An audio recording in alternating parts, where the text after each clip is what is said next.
On 102.9 CFAR. Here's Ringer to the front of that. He spins and fires hard! Off the post and in! The heritage and passion of the maroon and white is on tonight.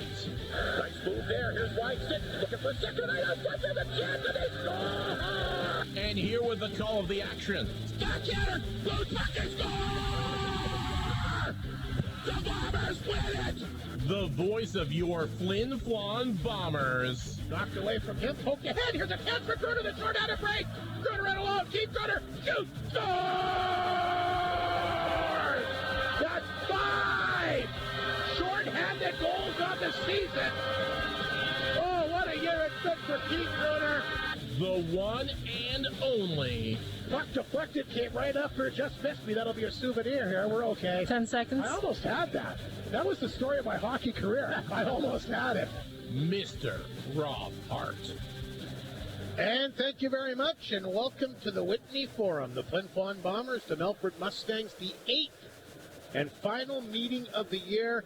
Boy, did the Mustangs look good last night. Flin Flon went in there, got beat 5-0, had some chances. I thought the second period, their best period, and you'll hear an interview with the head coach, Jim, of the Bombers momentarily, but we touched on really the two big moments from last night's game. Ringer getting the penalty shot.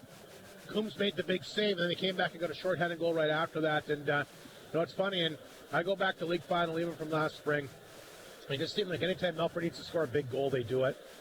Really tough to get momentum on them, especially in their rink. And I'll tell you what, one regulation loss the entire year, and Trevor Blevins talked about this in his half of the pregame show yesterday, concerned with how they're playing on the road. If he has home ice advantage throughout the entire playoffs, his road record may not matter because nobody seems to be able to beat them there anyway. But, boy, they looked good last night. We'll see what Flin Flon can do here in the rematch tonight. The Bombers have obviously played a lot better in this building against the Mustangs than they have there. I've been able to score a lot more goals here. You take a look, Melfort winning all 4 matchups there. The Bombers in those 4 meetings in Melfort were actually held to 5 goals in 4 games. I don't care who you're playing. It's tough to win. Here at the Whitney Forum, though, the Bombers been able to bust through. They, of course, shut out the Mustangs the last time they were here back on February the 1st. They've also beaten them 6-2 and 6-3. So what a difference. The Bombers have scored 16 goals in 3 games here, 5 goals in 5 games there. I guess is kind of a reason why the records have gone the way that they are. 8th and final meeting, a big night for both teams. Flin Flon wants to get back on the winning track, but the Melfort Mustangs, even if they lose this game, if they get a point, would clinch first place overall. And it's going to be a tough chore for anybody. I mean, even if Flin Flon does beat the Mustangs in regulation, I don't see Melfort losing the rest of their games this year. No. So I think it's a pre-drawn conclusion. They will finish first overall. Mike Slip has joined us fresh from his award-winning performance last night at the Bust the Winter Blues, the big Flin Flon Connect Trivia Night. People talking, why are you limiting yourself to these small events? Juno's coming up here. I know they've got Buble penciled in. But I'm going to tell you, I wasn't at the performance last night, but glowing reports are coming out of it. I have contacted the CBC personally, and we might have you in Vancouver to host the Junos. Forget about Buble. You may be the people's choice. Well, as I mentioned at the trivia night where I was the host, that I asked why pick me, and they said, well, you're on the radio, you do the hockey games on the radio. I said, yeah. But on the radio, I have the great Rob Hart standing next to me to guide me through. And I said, I hope I can. I don't believe a word you've just said. Well, why would I lie to you, Mike? Come on. You do all the time. But it was a fun night and great for the Canets. It was very, they do a great job in the community. So thanks to everybody who came, who's listening, and it was a lot of fun. But back to last night's game, I of course couldn't watch it. And, let's face it, Melfort is going to have home ice advantage throughout the playoffs. And you and I have said it many, many times that is a hard rink to play in. As hard as the Whitney Forum, but in a different way. Yeah. And we always say, Rob, you got to win at least one game there if you want to win a 7-game series. And it's going to be a tough task for any team. Well, I think the thing that Flin Flon really needs to focus in on is you got to forget, I mean, obviously you concentrate on Melfort tonight, but if the Bombers are to meet the Mustangs and be in the league final, they're going to have to beat 2 other teams to get there. And I mentioned this, I mean, last year I think they were the definite runaway favorites. I don't think it's quite like that this year. I think you've got a team like Weyburn in the midst. Yorkton, if they can get their injuries sorted out. Yeah. The Humboldt Broncos can be dangerous. Look at how LaRange is playing down the stretch. It may not be a pre-drawn conclusion. They're going to meet the finals. Some other teams are going to have a say what happens here this year. This league is the parity. We've said it before in past years, but the parity this year is beyond compare. Any team can win any night. And who knows, again, these are old cliches, but the playoffs is a new season, and you start fresh. You know, you get home ice or you don't, but besides that, you start fresh and anything can happen. And, you know, you know, we were talking Melfort, just plagued with injuries, and they're still playing great. So that's a scary situation. But they went through it last year, too. Yes, they did, and I think that's why they're so good this year, because they had to play a lot of young guys last year that have carried over to this year. So, you know, but let's face it, the Bombers are a great team too. You know, they've had a great season.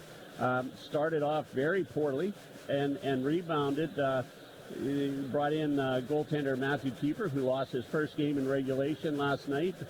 We knew it would come, I'm sure. You know, you can't win them all. You know what? That might be a blessing in disguise. Yes. I don't know if I want to go to the playoffs without a regulation loss. Yeah, and I not only for Matt, I think for the team, losing, you know, when you've had a real successful run or a real successful season, I don't think is all that bad. It's sort of a kick in the pants and say, look, we may not be as good as we think we are, or we have to work a lot harder.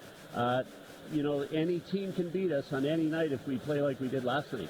It's going to be interesting tonight. Melfort's got 8 regulars out of their lineup. That is a lot. But again, nothing new to them as they were able to battle through injuries a good chunk of last year. Flin Flon still has some tough injuries as well. I mean, you can't tell me they wouldn't want to have Leighton Carruthers or Colin Olson back in uniform. Reed Arbery looks like he's out again tonight. He's really been a strong SJHLer, and Emerson Clark got injured in last night's game as well. And that's kind of the one thing that's being missed. We've talked about a lot of different things that happened, but a very physical game. Both teams going at each other, and I anticipate the same. And we're going to have a great crowd here tonight, Mike. We mentioned, of course, the Buster Winter Blues going on. We've also got a provincial hockey tournament in Flin Flon for the first time in over 10 years. Great job by the committee. Oh, They had 500 people out for the Flin Flon Dauphin game to kick things off here yesterday afternoon. Tremendous atmosphere. You would have thought you were at a SJHL Bomber game, how great the crowd was. 500 plus in attendance. Bombers have made it to the Final Four, but there's going to be a big crowd here tonight. And, you know, we were talking, of course, with Benner, one of the scratches for the Melfort Mustangs here tonight. He's up in the booth with us tonight. He mentioned loves the atmosphere here. We're going to definitely see a playoff atmosphere. I'll tell you what, no place I'd rather be on a Saturday. Bombers, Mustangs, 8th and final regular season game. Going to be a lot of fun in front of a packed joint. And let's face it, no better atmosphere, no better place to watch junior hockey than right here at the Whitney Forum and, of course, Flin Flon. We'll take a quick break. The SJHL Coaches Show coming up. What do the two coaches have to say in their 8th and final meeting against each other? You'll find out next. Creighton Furniture, Flin Flon Bomber Hockey is back on 102.9 CFER and FlinFlonOnline.com. Great North GM in DePaul is one of the leading new and used vehicle dealers in northern Manitoba. Equipped with a highly trained and professional sales department, they also have multiple certified trained technicians on site to make sure you get the best service for your car, truck, or SUV at an amazing price. Great North GM. It's always a great day at Great North GM. Bailey Homes provides ready-to-move homes as unique as you and your family. They'll be at the 1029 CFER Trade and Leisure Show this spring to answer any questions you may have, whether it be from the quality of the build to the care of the move. Let Bailey Homes make your dream home a reality.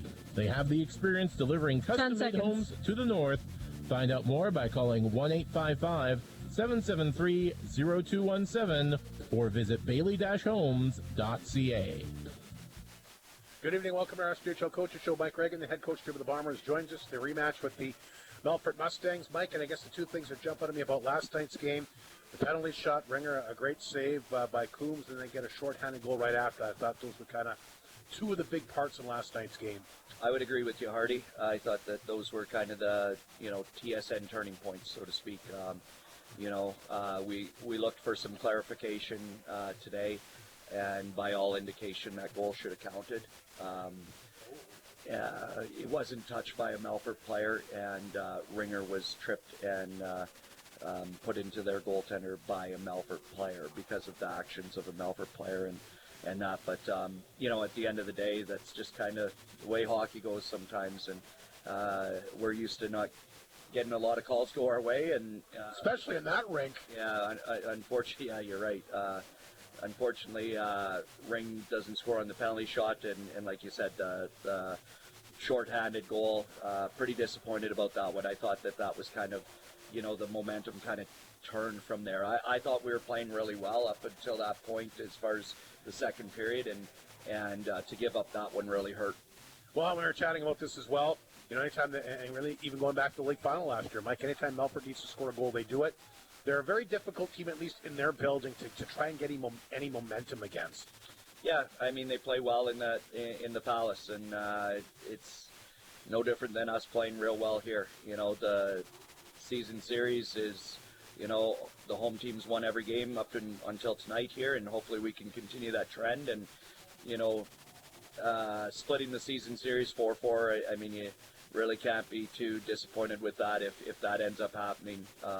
They've got a great team there. We believe that we've got a great team, and it's our job here to respond from last night. And we kind of got punched in the nose a little bit last night, and now we got a counter punch. What do you have to do a little bit differently? I mean, we talk about a few of the things that went against you, but overall, from a team, what do you want to see more out of your group from tonight? Just our start. You can't give up a goal second shift into the game against Melfort. They are a team that is very good at scoring in the first 5 minutes, and that was something that we talked about, and we kind of didn't get off the bus on time, and that gives them a lot of momentum, and then now you're fighting from behind, like 1 minute into the game, and so against a very good team that is difficult to score on. They do give up the fewest amount of goals in the league, and we're second in that category, and it's two good defensive teams, although the score's a little bit deceiving. They scored 2 goals with under a minute 30 left to make it 5-0, and in saying that, like, the game's over at that point. To me, I look at it and I look, we've probably lost 3-0 realistically, but we're not, doesn't soften the blow or anything like that. I'm not happy about the way we played. I think we got to be better, and we're going to do that here tonight. Well, one of the areas that you were good in last night, I thought you were a little more physical team. I mean, you landed a lot of big shots with some of their guys. It's obvious you wanted to get in there and play with a little bit more of an edge, and I thought you did that. I thought we had a commitment from, a handful of guys of being more physical. I'd like to see, all of our guys being more physical. I think that there's some guys that need to understand that, when you're playing against other top teams, it's a different level of play, and you got to bring more, and you got to be willing to do more. And, it's not just another game. So, that's where some of the disappointment was, is I thought that some guys elevated their play and not enough guys elevated their play. And, that's comes down to the buy-in and that sort of thing. And hopefully last night was a little bit of a wake-up call, and the guys that weren't on board last night are leading the charge here tonight. And been statement at the last couple of games too, Mike. Just the 1 goal in your last 2 games, and you talk about how good you are defensively. You're also one of the better offensive teams as well. Yeah, we definitely got to get to Coombs here early tonight. I think that right now, gripping the stick a little bit tight. We've played 2 very good defensive teams over the last 2 games, and haven't had a lot of success offensively. So that's definitely, you got to score goals to win, and we haven't done enough of that lately. And even to give you a shot in the arm, like if we could have scored at some point midway through the game, like I said with the Ringer goal, I think that's the frustrating thing is it's hard enough to score, and then when you get one disallowed, it's kind of like a double punch, so getting to Coombs early tonight definitely would go a long ways for our success. Do you go back with keeper tonight? Yep, I think that it's important that Keeps responds from his first loss of the year, and you're always, every game is a different opportunity to grow as a player and as an individual and as a team. And now, this is a big step for Keeps to respond, and our entire team needs to respond. Sounds good to me, Mike. Good luck in the 8th and final meeting with the Mustangs here in the regular season. Thanks very much, Robert. Mike Reagan, the head coach of the Bombers, once again here on 102.9 CFAR and FlinFlonOnline.com. McDonald's at your Walmart location in Flin Flon. Just one. Home Got to it. all your favorites, the delicious Quarter Pounder, Big Mac, Cheeseburger Deluxe. How about those great French fries and, of course, the Chicken McNuggets? And brand new to the menu, the McSpicy Mango Crispy Chicken. And how about the Lemon Fruit Splasher and the Spicy Mango Splasher? And coming up very, very soon, the return of the one and only Shamrock Shakes. Once again, McDonald's at the Walmart location, featuring all the McDonald's items you've known to come and love throughout the years. The brand new items, and remember, available to serve you 10 at seconds. the Flin Flon drive-thru location all week from 7 a.m. to 9 p.m. McDonald's in Flin Flon, proud to support hockey and proud to support your Flin Flon Bombers. SJHL Coaches Show continues. Trevor Blevins, the head man of the Melfort Mustangs, joins us. Trevor, I just thought a textbook game from your team really last night. I thought you were in control pretty much from the opening bell. Flin Flon had a few chances in the second period, but I thought pretty complete game, and I thought a good statement victory for your club against, I guess, arguably the second best team. Yeah, I think there was a key moment in the game when the penalty shot. It could have been 1-1. We kept that 1-0 and then scored shortly after. So I think, like you said, second period was difference for us. We did look like we took our foot off the gas, but credit to Flin Flon. They came hard in second and really generated some chances. And Christian was great in nets, and guys recovered in front. So we had poor moments, but we didn't have poor stretches. So like to me, that's key for us.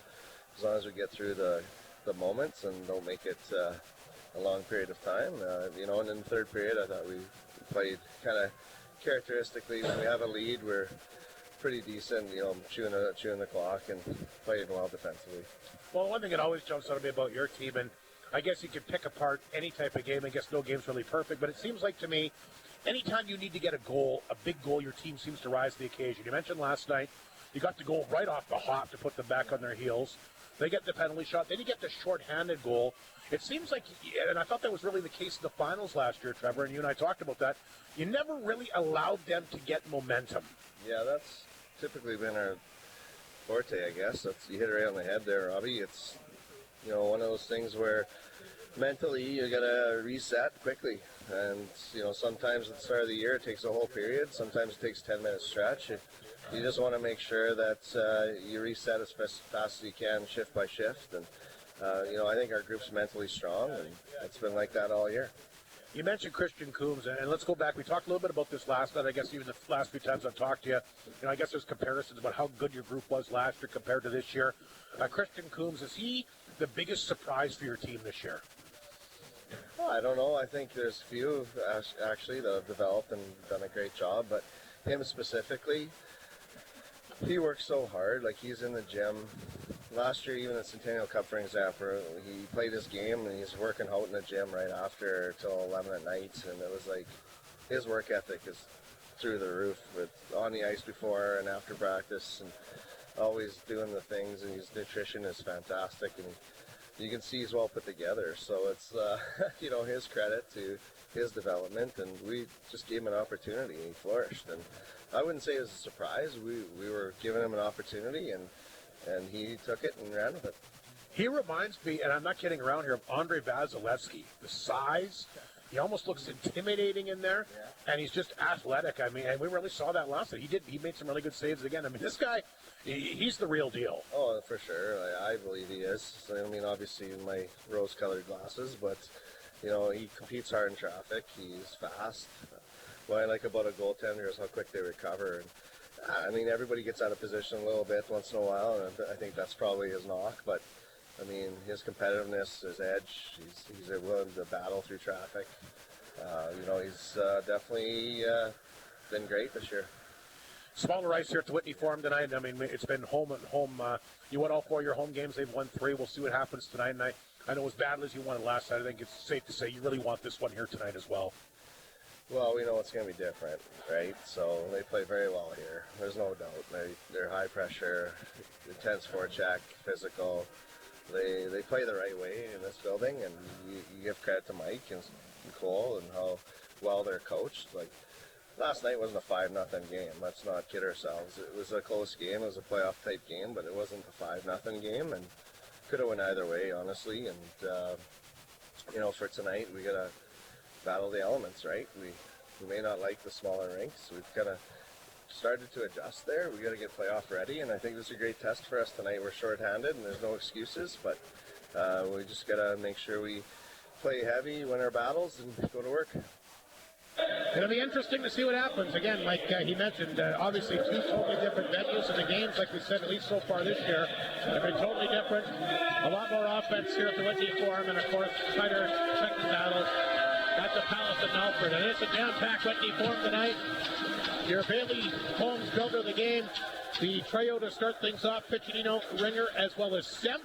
And on the back end, we got Mooney, who's got the puck right now, as well as Lepper. And the Bombers going back with Matthew Keeper, who for the first time this year, we'll see how he recovers after regulation loss. That's right, he lost his first game in regulation last night. He'll be up against Christian Coombs, arguably the top two netminders in the league. At least that's what the stats are telling us. And there should be another great game here at the Forum tonight. 8 regulars under the lineup for the Mustangs. Cohen Semp will get it at center. He'll flip it in. Bo Eisner tries to chase him down. Got that big short-handed goal in last night's game. This Melfort blue line, boy, nobody in the league as deep as they are at the back end. Here comes Cox quickly to center. He had 3 assists in last night's game. He'll bank it off the boards, and he'll go down there and chase it down. He might not be the biggest guy, but I'll tell you what, he certainly competes hard. Hunks moves it ahead. Flin Flon gets it back to center. Here's Piccinino. He'll flip it off the glass from Muka. Poking towards the front of the net. That's grabbed here by Belton. Right up the middle to Kotai. Kotai lost a handle. Stolen that time by Hunks. Here's Tanchuk. Back to center ice. Puck is intercepted. Back towards the Bomber line. Belton after it. Flipped up into the Bomber bench. Let's talk about the goaltenders tonight. Matthew Keeper on the year.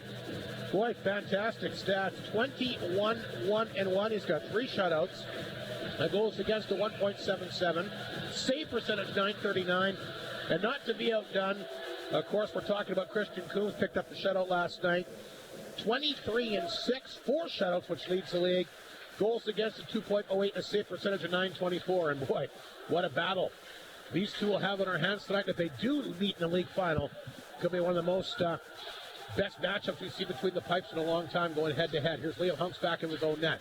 Poke the blue line, that's knocked down by Nelson. He got a goal last night as well. He'll look for the pass up front. Nelson gets a chance. He rips it over top, and there's a defensive breakdown by the Bombers right off the hop. Mustangs center out front. They're looking for Shepard. We got a penalty off the hop here as well. Gonna get a roughing call here. Keith Grinner gonna go to the box here, Mike Slip. Not the way the Bombers wanted to start. No, Keith got caught. Fans don't like it, apparently. No. Keith got caught flat-footed, and the Mustangs were able to come in, and it was a little scary. You know, Rob, we love doing every game, but it's always special with the Melfort Mustangs in town, and Mr. Trevor Blevins. He's a great coach, and he's fun to watch. I saw him having some laughs with the referees before the game. I bet that doesn't last. Here's Andrusiak at the blue line. He'll drop on the top right point. Here's Kotai. Side of the net, gets a return pass out front. Kotai's got it. He'll throw it in the corner. Picked up here by Belton. Belton will work it back in the net. Mustangs work it back out front. That's knocked down by Thornton to the blue line. Kotai. Kotai has it, looking for late. Throws it out front. Belton will try to flip it back out front. Thornton can't knock it down. Nice job here by Ringer. And he'll tap it back down the ice. The Mustangs, the best power play in the SJHL. Yeah. At 25%, the Bombers the second best penalty kill at 86%. Did kill all 3 Melfort power plays last night. There's a good start there. That got blocked, but the Mustangs will hold it in. Kotai will race after it, but picked up here by Hunks. He overskidded it. Semp in there. Tries to pin it up along the boards as well. Comes back down Andrusiak at the blue line.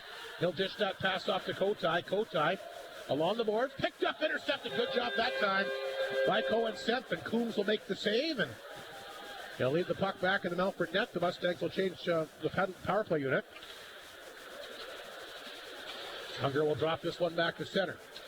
Mustangs across the Bomber line. That's Turner gets it up front. Ashton Paul a goal! And Ashton Paul will go 5-hole, and he'll score against his former team. What a play by Turner. Finds Ashton Paul in the clear. And Ashton Paul, a new man in Melfort, Mike Slip. Yeah, he showed that last time they were in town. I hear he played well last night. He's played good every game I've watched him. Yeah, he's had a real rebirth out on the ice from his days here and in Dauphin, and he's doing extremely well in Melfort. Good to see Ashton Paul playing well. His 6th goal since coming over from the Dauphin Kings of the MJHL. Turner will get the assist. It's a power play goal. And look out, the Melfort Mustangs, just like that, have taken a 1-0 lead. And the criticism has been, and they haven't been able to win in the Whitney Forum, but I think they're going to give Flin Flon everything they can handle here tonight. Here comes Ziola. The Mustangs back to the attack again. Ziola tripped up here. That'll be one of the APs. They got 2 APs tonight. That's Kieran Patterson, the younger brother, of course, to Nolan Patterson, who is not in uniform tonight. He played last night, played well, but I guess he's got a bruised knee or something, but his younger brother gets a shot here tonight. He just loses his stick. The puck is back in the Bomber net. That's Saddlemeyer. 2 goals last night in the blue line. Mustangs hold it in. Here's Unger. Spin fires up and goes wide. Puck at the back of the Bomber net. Yakimchuk looking for it. The boards to Alexander. Can't chip it out. Ziola will keep it in. Now Alexander takes his guy down. Bodies flying everywhere. Flin Flon finally gets the puck free. Turner, though, cuts it off at center. Here's the former Western Hockey Leaguer. Throws it back across the Bomber line. They had Belton in front, but they couldn't get it to him.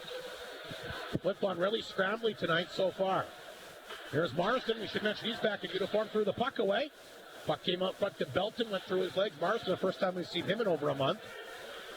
Mustangs try to work it back out front. Kotai was there. Puck is cleared down the ice. Will not have enough for icing. Koopa's going to have to race after a couple of bombers on him, including Gruner. You know, he'd like to make good here. He was in the box when the Mustangs got that opening goal. There's a chance for Flin Flon, side of the net. And the puck is tracked there by Christian Coombs, and he'll hang on. Mustangs leading the front line shot clock 2-0, and an early goal here by Ashton Paul has them in business early, 1-0. Yeah, he sure has. The Mustangs have hemmed the Bombers in their own zone, and that's sort of been the story of the last few games here at the Whitney Forum. Bombers having a hard time getting out of their zone on the breakout. Here's the face-off inside the Mustang zone. The left to Coombs. He looks dialed in again. Saddlemeyer winning the draw, and he'll push the puck back towards the Bomber blue line. That's Luke Lepper. Gets that one ahead to Holmes. He had a little trouble handling it. He does get it free to Lees. Lees loses to handle. Here comes Saddlemeyer across the Bomber line. Boy, Melfort's looked good here early. Chance in front again. The Bombers haven't been in front of the Melfort net at all. Here's Ashton Paul, who's got the goal. His shot will deflect off a stick over the glass and out of play. And holy cow, 5 minutes almost gone like that. 15:08 to go opening period. Jam-packed crowd here tonight, but the Mustangs have the early goal. Yeah, you know, as we say, the Mustangs have been in the Bomber zone, but shots are only 2-1, and Matthew Keeper, that was a tough one to stop. Yeah, I mean, the guy gets in alone on you. I mean, yeah, it was a nice goal. It was a beautiful goal. Saddlemeyer against Ringer to the left of the goaltender Keeper. Mustangs have scored an early goal again tonight. They scored 2:33 into last night. They got a goal 2:54 into tonight. Here's Hunks. Inside his own zone, he'll carry it out. Liam Hunks to center. Inside the Melfort zone, walked in, ripped out over top of the Melfort net. Piccinito will knock it down. Here's Ringer, back out front, nice pass. Hunks shoots. That one got blocked in front by Andrusiak. Cox hit hard along the boards. Football trying to get something going here. Here's an opportunity for Sepp, tried to come out front. Batted away that time by Coombs. Andrusiak will pick up the loose puck. Paul chipped it back to center. Puck will roll to the Bomber blue line. Ringer gets it back. Ringer turned around, will drop it back to Hunks. Hunks stick handles across the Bomber line. Here's Hunks looking for an angle. Can't shoot it. Hunks gets it back. Hit Ringer with the pass. Ringer deep inside the Mustang zone, trying to get something going here. Ringer lost the handle, gets it back. Here's Ringer. Throws it away to Ashton Paul. Paul will skate away. After Paul will flip that over. That's over to Keegan Lowe, the other AP here tonight. Puck will come all the way back down the ice inside the Mustang zone. That's Turner. Feeds that one ahead to Ziola. He can't pick it up. But the AP did it. He got drilled there. That was Lowe getting hit hard. Here's Turner back in his own blue line. Puck hit a skate. Unger, look out. Almost gave that one away. Stinton got a piece of it, but then he lost his stick. Hunk's still on the ice for Flin Flon on his own blue line. Tried to cup the middle that time. Stinton can't take the pass. It'll roll to the front of the Mustang net. And it's grabbed and held onto here by Christian Coombs. Flin Flon starting to get a little bit of their footing going here. Excuse me, Liam Hunk's really spark plug on that shift. He moved the puck and he some great moves, and it sort of gave the Bombers a bit of a spark. So let's see what happens after that. The two top offensive players in the league, Kotai and Gruner, line up for the faceoff. Kotai leads the league with 32 goals. Gruner right behind him with 31. Bombers get control after the draw. There's a chance by Gruner. Into the glove. Coombs is there. He'll flash to leather and make the save. So Flin Flon now leading the shot clock 3-2, but down in the game by a score of 1-0. The forward group is Cormier, Gruner, and Muka. Townshuk and Holmes on the back end. Off the faceoff. Puck will roll outside the Flin Flon zone. Comes back to center. Picked up by Jakubchuk. He'll send it in. Coombs back of his own net. He'll leave it there. Eisner picked it up. Nice pass. But the Mustangs can't work it out. Nice chance by Muka. Oh, and Frank Gruner up backhander. He'll rip it over top there. He had Coombs going down really early there. Couldn't take advantage of it. Had the whole top of the net to shoot at. Here's Muka. Blue line again. Puck intercepted by Belton. Belton will push it to the Bomber blue line. That's broken up. Cormier played it ahead. Muka will try to catch up with it. Couldn't knock it down. Kotai. He has it for the Mustangs. Swings that pass to Hutchinson.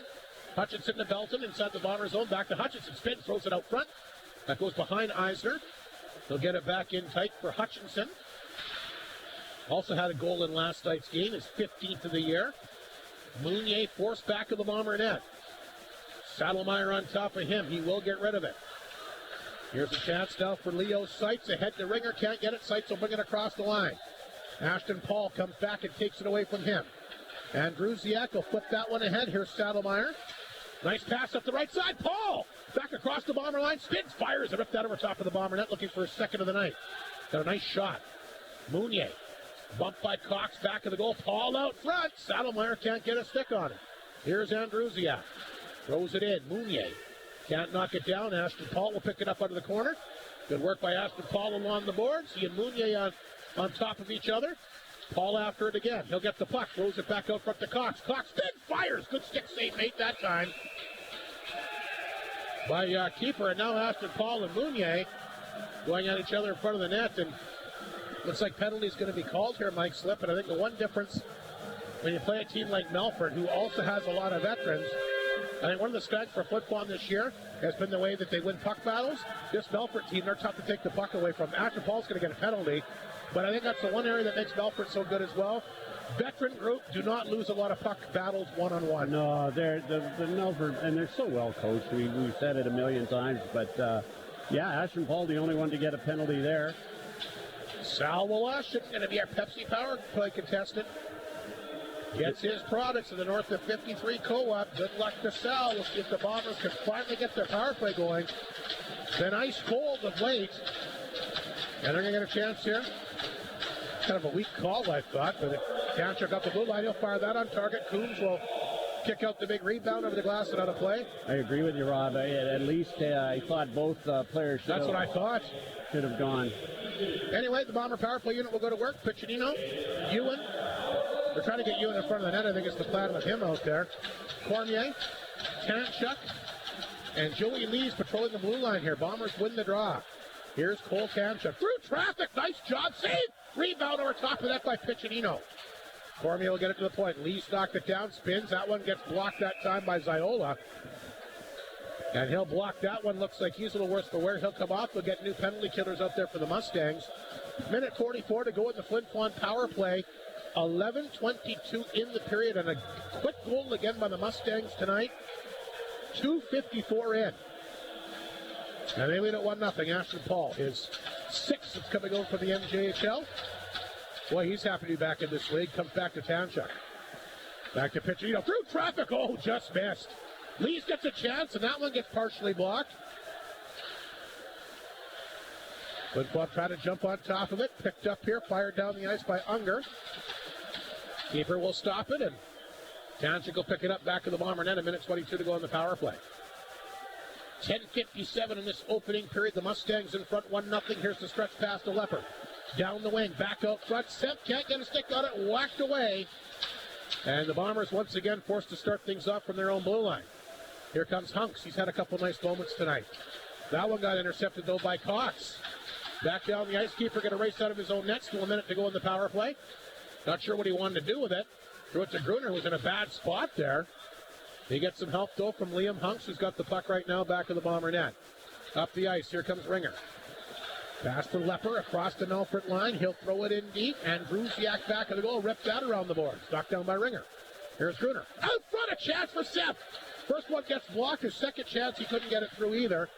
That'll go off the glove of Hunks back down the ice. And 30 seconds to go in the power play. Power plays look not bad for Flin Flon, but they just can't get that good chance in tight. Mustangs doing a nice job blocking a lot of shots. Here's Ringer. Knocked it down again. Liam Hunks' shot blocked again. Hunks can't keep it in. The puck will roll out. Kotai will race after it, shorthanded. He's across the line before he lost the handle. Ringer right back to Sepp. Sepp gets the puck in before that one is knocked away. Puck will come back to center.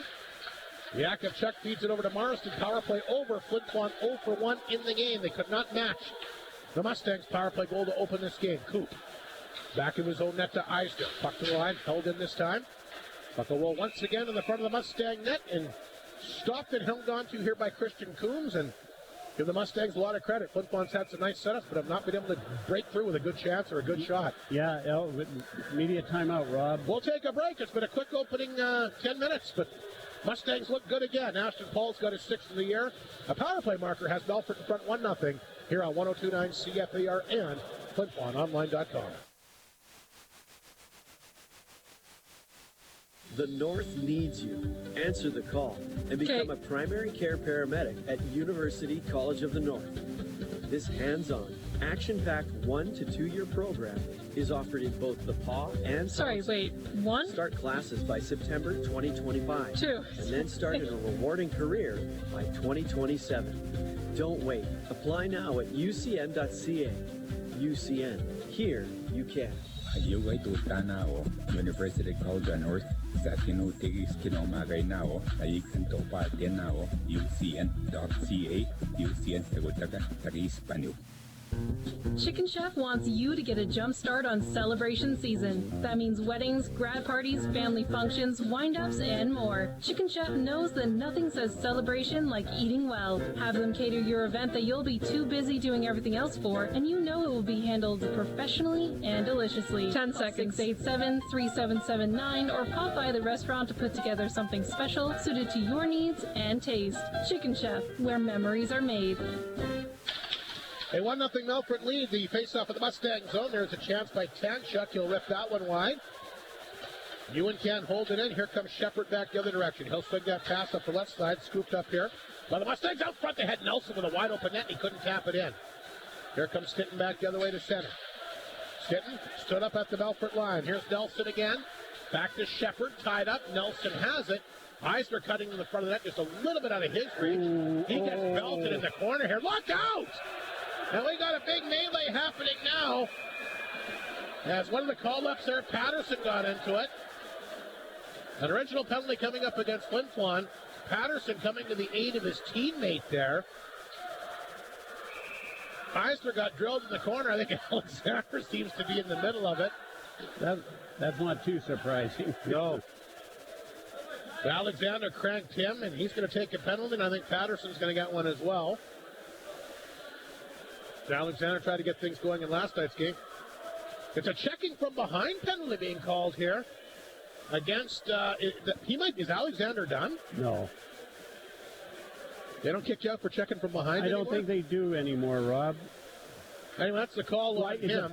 Sorry, Rob. It depends. I think it depends on the degree. That was a tough one, though.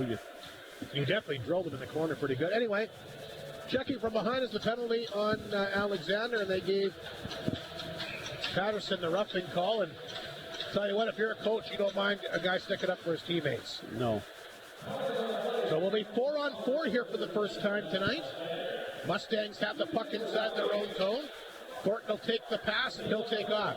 There's Thornton quickly across the Bomber line, dropped it back to Kotai. Kotai, he'll rip that in back of the Bomber net. Andrews, can't find it. Thornton does. Lost the handle. Look out when the Bombers is down, but they get the puck free. And a chance now for Ryder Ringer. He had a nice job to poke it back to Tanchuk. Tanchuk across the line. Tanchuk, good work along the wall. Pinned up there. A couple Mustangs on him, including Hutchinson.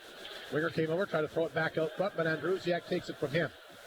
Andrusiak rerouted inside the Mustang zone, down to 8:15 to go in the period. A 1-0 Melfort lead. The power play goal by Ashton Paul tonight. And the Mustangs won 5-0 last night. A 1-0 lead so far tonight. Flin Flon has had a tough time getting any good offensive chances and scoring goals. Speaking of Ashton Paul, here he is across the Bomber line. Paul's got it.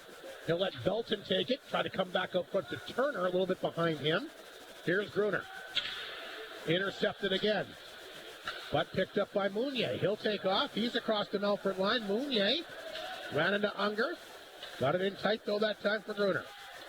Gruner tried to come back to Moonlight. That's knocked away here by Ashton Paul. Poked from him. Picked up by Gruner at center.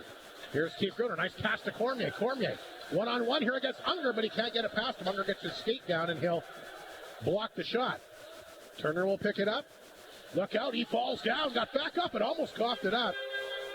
Unger will pick up the puck back to the Mustang net. Good pursuit that time by Joey Lees. Here's Turner's pass. Poke back inside the Flin Flon zone. Yakubchuk will walk it. Saddlemeyer blurring in on him. Yakubchuk in the corner. Nice job to come out. Plays it ahead to Lees. Lees at center. Across the line for Holmes. He was pinching in, and he's offside. And blown down here with 6:56 to go. What else is happening in the SJHL tonight?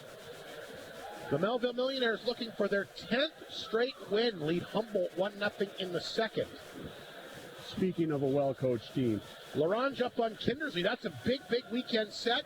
The Ice Wolves are just 2 points behind Kindersley for the final playoff spot. They get them tonight and tomorrow at the Millhead Uniplex. That'll be fun to watch. Larange up 1-0. Estevan battle for no scar midway through the opening period. 1-0 here. After Paul's got the goal for Melfort, they're in business 1-0. Puck is cleared off the wall, back down inside the Bomber zone. Ewan there to get it. He'll play it back. Here's Holmes. Dishes it off to Stitton. Stitton across the Melfort line. Spin, throws that on target, and no problem there. Coombs will stop that. Speaking of Larange, Rob, no more Mel Hagelin next year. Yeah, they're going to move to the other building in Air Range. Yeah, that's where it is. I was wondering. I looked at some pictures. It looks nice. The old Mel was a little low. Well, it was a nice home ice advantage for them there, but yeah. I think they're excited about the possibilities, and they're hoping it'll help with recruiting and stabilizing that franchise, obviously, Larange in the area here long term. So a lot of big news at the SJHL this year. That's certainly one of the big things that, of course, came down late last week. Here's Hunks inside the Flin Flon zone. Flin Flon trying to get going offensively here. Ewan will redirect it across the Melfort line. Alexander, look out, got drilled in the corner. He's hurt. Piccinino comes over. And I'm not sure what Mustang player that was, but that was a big, big collision there, Mike, and another melee behind this Melfort net. We talked about a playoff atmosphere here tonight. I think we're getting that. We sure are. Yeah. And Alexander seems to be the focal point tonight of what's happening. I didn't see who the I didn't see the number for the Mustangs either. I think it's number... Jerry's just... That's Bo Eisner, the defenseman. Eisner. So him and Alexander collide, a big, big hit in behind the Bomber net. I think Alexander's okay. Stitton got in there as well. He got roughed up a little bit. And looks like Coop is going to take a penalty. We'll have to wait and see if there's going to be the original penalty, I think, would have been on the hit. So we got two Bombers in the box. Is Stitton being tossed out of the game here? Ornadin was supposed to take the penalty. He's going to make his way back to the bench. But that was a big, big collision there. Sure Eisner and Alexander. And then, of course, like we said, the melee broken behind the Melfort net. And I'm not sure what's going to be the end of it, but Trevor Blevins looks pretty concerned on the Melfort bench, does he not? Yeah, he's looking for a replay. He isn't going to get one in this building. I'd like to see the replay myself. I do it too. Wyatt Stitton went to the penalty box, but he's now on the players' bench. He jumped in there, of course. There's a melee. Now Trevor Blevins wants an explanation here. And he must know something. Here's the... Well, they're going to put... Bombers are going on the power play. It's a penalty against the Mustangs, so that's the long and short of it, I guess. As I mentioned, Trevor Blevins having some fun with the referees before the game, and I knew it would change. It has now changed. Trevor is not happy. You're right. He is upset. He is livid. Monty Beck is our Pepsi Power Play contestant. He also gets his products from North of 53 Consumers Co-op. So a penalty against the Mustangs here. We'll have to wait and see what the call is. He is a passionate man, and he's a heck of a hockey coach. Well, proof's in the pudding. How many championships has he won? 4 as a coach. 1 as a player. Almost won a national championship as a player as well. So we're getting the penalty calls right now. As you see, grab those. Puck is sent down the ice. Keeper will make the save. Puck is picked up by Hunks back of the Bomber net. And Flin Flon will try to go on the power play and make something happen again here. Like I said, it's been a long time since they got a power play goal. They had 1 power play goal in that win against Yorkton on Friday and have been empty in the game since then against Melville and Melfort back-to-back. Puck set back inside the Flin Flon zone. Lepper will let Hunks take it. Here's Lepper. Dropped it back to Ringer. Ringer at center. Across the Melfort line. He'll carry the puck in. Lost a handle. That puck is picked up and fired off the glass back down the ice. I thought it was coming up here, actually. I did too, Rob. Minute 10 to go in the power play. Hunks back to get it with the aggressive Melfort penalty kill. Clocks right on him. Lepper will take the pass. He'll swing that pass back over to Ringer. Hit hard again by Turner. Boy, Melfort's really been physical here tonight. They'll send it back down the ice. The Bombers cannot get any momentum going at all. Here's Hunks. Looks confused. Throws the pass up to Lees out of his reach. Intercepted again. Set back inside the Flin Flon zone. 42 seconds to go in the power play. Tanchuk will pick it up. Flin Flon just not in sync here at all. Tanchuk swings the pass. Here comes Lees. Tried to headman that one. Intercepted by Ziola. Hits a leg. Muka will get to it. He'll throw it in the corner. Thornton got it. Up the boards to Shepard. Back down the ice it goes. 22 seconds to go in the power play. Keeper out of his net. Tanchuk will grab it. 17 seconds to work with. Not much of a power play so far. Here's the pass for Piccinino. Up the left wing again. Tapped away by Thornton. Here's Kotai. 1-on-1 against Tanchuk. Kotai hanging on a backhander. Gets it on target. Save made. Mustangs whacking away in front. Keeper does have it. Still 1 second to go in that power play, and they just cannot get anything going. No, nice defensive play by Cole Tanchuk, though. But you're right, they can't set up. They can't get over the blue line.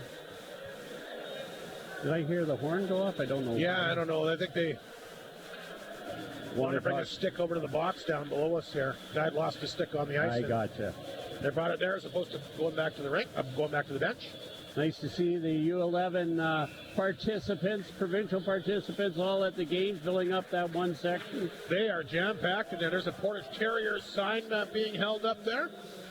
Like I said, a great job by this committee. They've had a lot of fun here at this tournament this weekend. Of course, it continues here into tomorrow.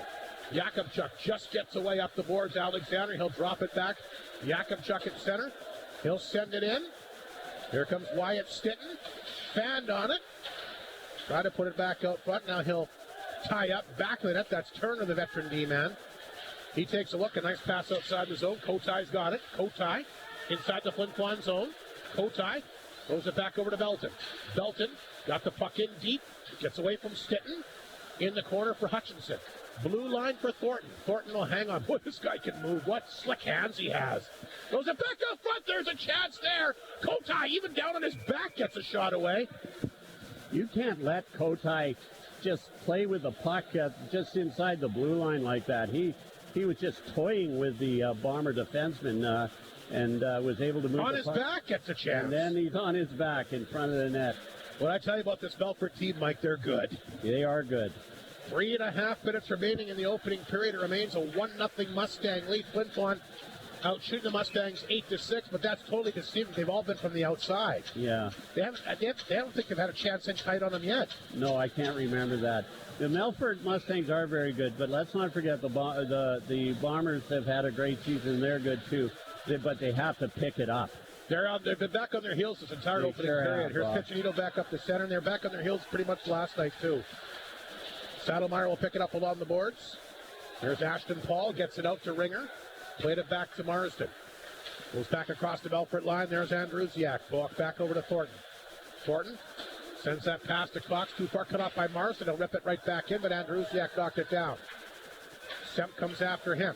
They tie up in the corner. Puck is loose. Cox tried to get a stick on it, but back to Marsden. A chance!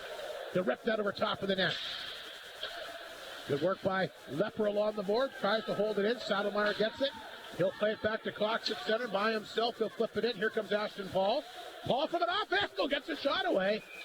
Saddlemeyer in there, and he's going to get drilled by both Marston and Ringer. I think we got a penalty, maybe two. I think you're right. It might be a slashing penalty. Cross-checking penalty being called here. Ringer.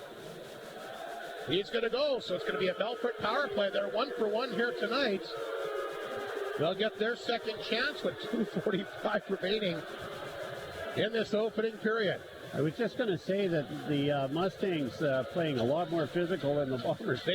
Well, last time I thought Flin Flon was a more physical team. Is so that maybe right? They thought they're going to come back out here. And, of course, the Whitney Foreman's hit or be hit, right? Yeah. I thought Flin Flon really did a good job in the physical department last night, but tonight they've been kind of back on their heels. Yeah. Melfort's been at them pretty good. Just a couple of penalties. This is a huge penalty kill here for the Bombers. Absolutely. And Brusiak will knock it down. Boy, the Mustangs already a power play goal. That's knocked away, sent down the ice here by Hunks. Bombers could give them a little bit of a momentum jump coming up for the second period here tonight. They can kill this penalty. Here comes Thornton. Ty Thornton, the big Mustang captain, the center ice to Kotai.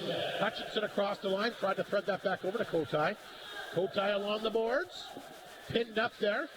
Flin Flon will try to move it ahead. It'll go back inside the zone. It's picked up here by Tanchuk. Hutchinson on top of him.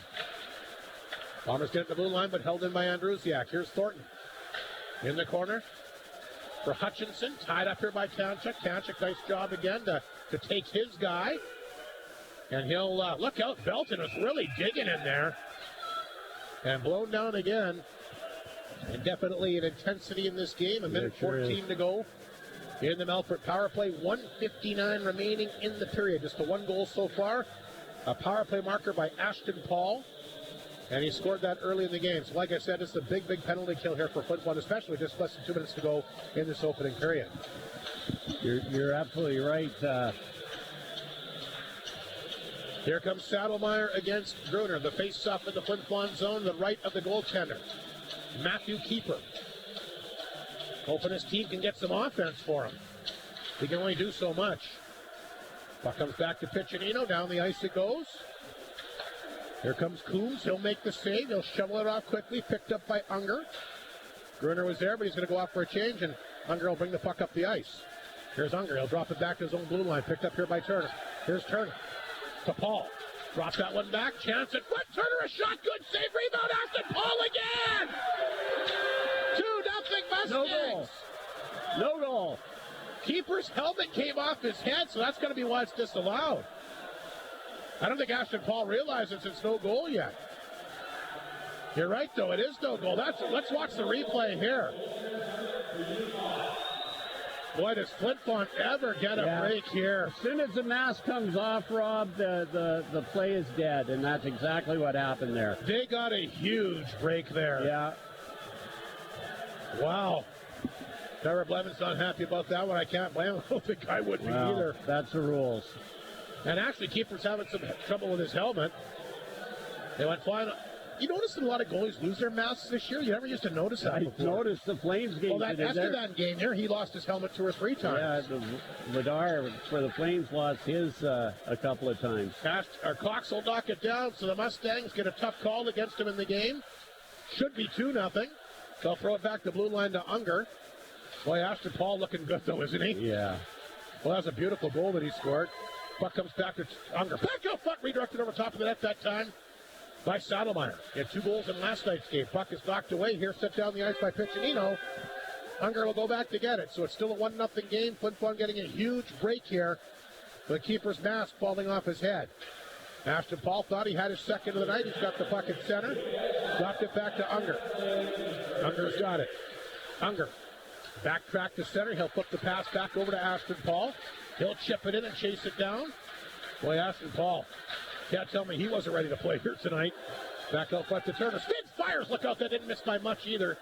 Cox got the redirection. Ringer out of the box. So Melfort 1 for 2 on the power play. Joey Lee's out on the ice for a long time. Going to be interesting to see how that call kind of goes for the rest of the game here, Mike. Absolutely. They killed that penalty, though, Rob. They were back on their heels, but were able to withstand the surge. Melfort got 3 shots on net there. Somebody call a time? No. No, they're just moving the face-off outside the zone. Yep. So a big face-off here between the Bombers, Stitton and Shepard. Shepard wins the puck via face-off cleanly back to Coop. He'll rip it inside the Flin Flon zone. Lepper is there. Yakubchuk picked up by Ewan. Ewan trying to lift that one ahead. Shepard got a piece of it. Stitton can't get to it. Here's Alexander. He'll get a hold of it. He'll rip it right back in, and he'll probably try to chase somebody down, I'm sure. Alexander in there, got tied up, but the Mustangs have the puck. Shepard will carry it out. He'll lift that one over for Ziola. 10 seconds to go in the period. Shepard inside the Flin Flon zone. Oh, big hit. As he steps into his guy, Cormier. Bombers try to freeze the puck up along the boards. They're going to do that. And boy, if you're Melfort, you're going to be pretty happy with that opening period here at the Whitney Forum. They did a little bit of everything, didn't they? The Bombers having trouble on the power play, and I think they're ranked 6th power play, and the Mustangs are the first in penalty kill, and their power play is the number 1 power play. Yeah, they're number 1 in both categories. Flin Flon number 2 in the penalty kill, and number 6 in the power play. And I thought Flin Flon's first power play tonight looked okay. Yeah. At least, they moved the puck out. The second one, they just couldn't get in sync, and you can almost sense the frustration as they're coming up. And even that one play, I saw Hunkser, like I said, you can tell he's not sure where am I going to put this puck. Whatever Melfort is showing them on the penalty kill is kind of throwing them off a little bit, I think. You're absolutely right. I see Matthew Keeper over talking to trainer J-Rock about his mask, so he may have had some problems with it. I'm sure they'll get that repaired in between periods. But a very intense, high-octave period for sure. And the Melfort Mustangs, I think, are showing everybody why they are a first-place hockey team. And, boy, they had Flin Flon back on their heels here. But it is a 3-period game. Flin Flon had a good second period last night. Here's hoping they come out and have a good second period here tonight. And now they're playing this goalie musical chairs thing again. Yeah, they did this in last night's game, steady, about who's going to be the last guy to leave the ice. And that's of course feeling a coot to get. He'll hang out there for as long as he can. He did it last night. He wasn't going to get off the ice. Him and Morcourt did the same thing in Melfort yesterday. And now they're doing it back at the Whitney Forum here again tonight.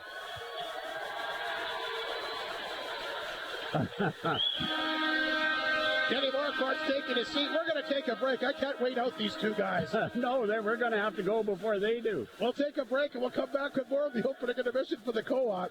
This is Creighton Furniture Flin Flon Bomber Hockey on 102.9 CFAR and FlinFlonOnline.com. Hudbay is proud to be a sponsor of this Bomber broadcast. From donations to bursaries, hockey schools, clubs, community events, charities, and so much more, Hudbay has supported our community with dedication and generosity, contributing to events and organizations. Hudbay thanks the people of Flin Flon for their continued support. The North of 53 Co-op is not just a building, card lock, or a food store. It's a group of people working together to help their neighbors build our community. The North of 53 Co-op is a different kind of business. It's built by you and for you. Co-ops are found all across Western Canada, but the North of 53 Co-op offers the products and services needed by us. That's why it's not just a catchphrase, it's a fact. At the North of 53 Co-op, you're at home there. Crane Furniture knows you've dreamed of the day you could say goodbye to your old appliances, and that day is here. With Maytag's Buy More, Save More deal, you can save $150 when you purchase 2 major Maytag kitchen appliances. Say goodbye to the fridge with the obnoxious hum and the oven with the faulty burner, and say hello to a brand new pair of Maytag major kitchen appliances. Maytag's Buy More, Save More deal, now until March 3rd at Creighton Furniture and Appliance Center. And welcome back to Whitney Forum here in the opening intermission here for the North of 53 Consumers Co-op. They finally got Coombs and Morcourt to leave the ice, and now we got minor hockey teams coming out here and getting their pictures taken here. And of course, this big provincial tournament in town. Yeah, Kenny outlasted him. We watched. Coombs looked like he was going to come back on. Well, that's what I thought when he raced right back out. The security guy told him, "No, go to your dressing room." Anyway, quite the opening period here for Melfort. Just like we talked about in the pregame show, Mike mentioned it. You and I talked about it. Melfort always finds a way to score that quick goal. They do it again tonight. A power play goal here by Ashton Paul, 2:54 in. He gets his 6th of the year from Turner. Just a nice feed. Turner was able to find it to him out front. He got him behind the knee and did a nice little dipsy-doodle-doo move and put it through keeper's legs to put the Mustangs up 1-0. Ashton Paul almost made it 2-0. Another power play marker. The save was made. The big rebound came out front. He grabbed it, put it at the top of the net, but keeper's mask fell off, so the official waved off the goal. But that's a very big break for Flin Flon. It was a good call by the ref, but it sure was a huge break for the Flin Flon Bombers. They were back on their heels, and again, I think they got to come out very physical this period, set a tone, which the Mustangs have set already in this the start of the game. So let's see what happens, Rob. That's only a goal so far tonight. Once again, the former Bomber Ashton Paul. I've liked him every time I've seen him play against Flin Flon head-to-head. He's been good against other teams, too. They're really, really happy with the return they got for him. As they got him from Dauphin of the MJHL, he's got 6 goals. Since coming over, should have 7. Tough break against him with the mask falling off keeper here. Otherwise, he would have got his 2nd of the night. So Paul 6 from Turner, the 1 goal at 2:54. That's a power play marker. Melfort 1 for 2, Flin Flon 0 for 2. Shots dead even at 9 apiece. But again, not one shot from Flin Flon in tight on Coombs. That you could have played the first period tonight. Yeah, no. I think he had one really good save, but really they most of the shots, if not all of them, were from the outside. Paul Flin Flon had a good second period last. I really think tonight, and I know it's a 60-minute game, Mike, I think if the Bombers have a chance to win tonight, I think they've got to get the next goal. Yeah, and announcing the Flin Flon Bomber team, and they're looking for U11 team. But yeah, they have to, and hopefully they can build on that penalty kill at the end of the period. Like you said, it was very important. So it is just a 1-0 deficit, but I think they need the next goal. I don't know if they can allow Melfort to go up by 2 with the tight checking defensive style that they play. I mean, not that it's impossible, but it would certainly be more difficult. Again, we talk about momentum. Yeah. Flin Flon's got to find a way to get some momentum. If they get the next goal, get the big crowd behind them, that would go a long way. Yeah, they a big hit, a big goal, just to get this crowd, and it's a great crowd tonight, like we said, get them into the game and set the tone and get some momentum. When the Melfort Mustangs lead after 1 period of play this year, 28-0-0-1. Boy, that's impressive. When Flin Flon trails after 1 period of play this year, their record is 4-6-1-1, and of course one of those would be the loss last night. They're down 1-0 as well after last night's game after the opening period. So Ashton Paul, the former Bomber's got his team on the board. His 6th of the season, a power play marker. And the Mustangs take a 1-0 lead to the locker room. We'll take a break. Opening intermission is coming up here tonight, courtesy of the North of 53 Consumers Co-op. Now we're going to come back with our Creighton Pizza player profile. Going to be joined here tonight, our first opportunity actually, to hear from Nathan Mounier out of Quebec, hockey factory. Loves it in Flin Flon, talks about how he made his way here to northern Manitoba, and lots of interesting stuff. So an interesting guy to catch up with. He'll join us in the opening intermission tonight. So again, the Mustangs on a power play goal by Ashton Paul, the lone marker so far. This is Creighton Furniture, Flin Flon Bomber Hockey on 102.9 CFER and FlinFlonOnline.com. Every day, you're confronted with choices. Snooze. This one and then another one. A regular walk or run. With every choice, you decide whether after the first one to coast through life surviving or grab life by the horns and thrive. Jack Links is here to power the thrivers. Arctic Beverages is proud to supply Jack Links to those thrivers because Jack Links protein isn't just a snacking decision. It's a statement about the type of person you really are. Arctic Beverages. For the thrivers. Hey, Mom and Dad, my report card was good. Can we get Creighton's Pizza? Yay! Hey neighbor, can I do that shoveling for you? I'm trying to make enough cash to buy my first Creighton's Pizza. Oh, thanks, bro. Can I borrow a shovel? This one's gonna be an all-nighter. Before I chair this meeting, we should get some Creighton's Pizza. Look, Daddy, look at my report card. 10 seconds. Can we get Creighton's Pizza anyway? 688-2080 for 25 years, Creighton's Pizza. Fight for the last slice. Welcome to our first intermission, our Creighton Pizza player profile. Nathan Mounier going to join us here tonight. Nathan, all the way from Quebec, and I guess we'll start off with this. How did you wind up in Flin Flon? I was talking with my advisor this summer about like a place playing junior hockey, and I want to play with the like best team in Canada. So like I ended up playing with Flin Flon this year. Like he talked to Mike, and that was a match. Like it was perfect fit for me. Good team, great coaches, and yep. So that's why I'm here. Well, yeah, you mentioned a good match for you. I mean, you come from a hockey factory like Quebec. I mean, must be nice to walk in the Whitney Forum. Take me back. What did you think? What were you feeling the first time you ever walked in this rink? I mean, just the community. Like, you came in this rink and, like, everybody's talking to you about the team, and it's just so, like family, Sounds good to me. Team's been on a roll. It was a tough start to the year, Nathan. Were you kind of thinking in October what was kind of going on? Were you kind of concerned at that point? Yeah, like, there's high and low in the season, and you just have like to face the challenges, and like I think as a group we did well, like just face those lows we had and fix some mistakes we had in the game, fix some details that we didn't put in the game before, and yeah, we got on a big high with a big 25 games with at least a point, so I think that was pretty good, but the game's not done here. We need to win the Centennial, win the championship, but it's going to be hard, but it's a nice challenge for us.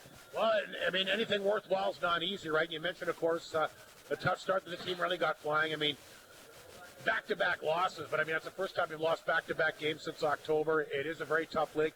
How do you find the SJHL? Was it what you were expecting? Is it a tougher league than you thought? What's your thoughts on playing in this league? How tough has it been? Yeah, of course, the SJHL is like a man league, like a lot of 20 years old per team. You have 20 years old per team, and you came here as a rookie. You don't know really what to expect of the league.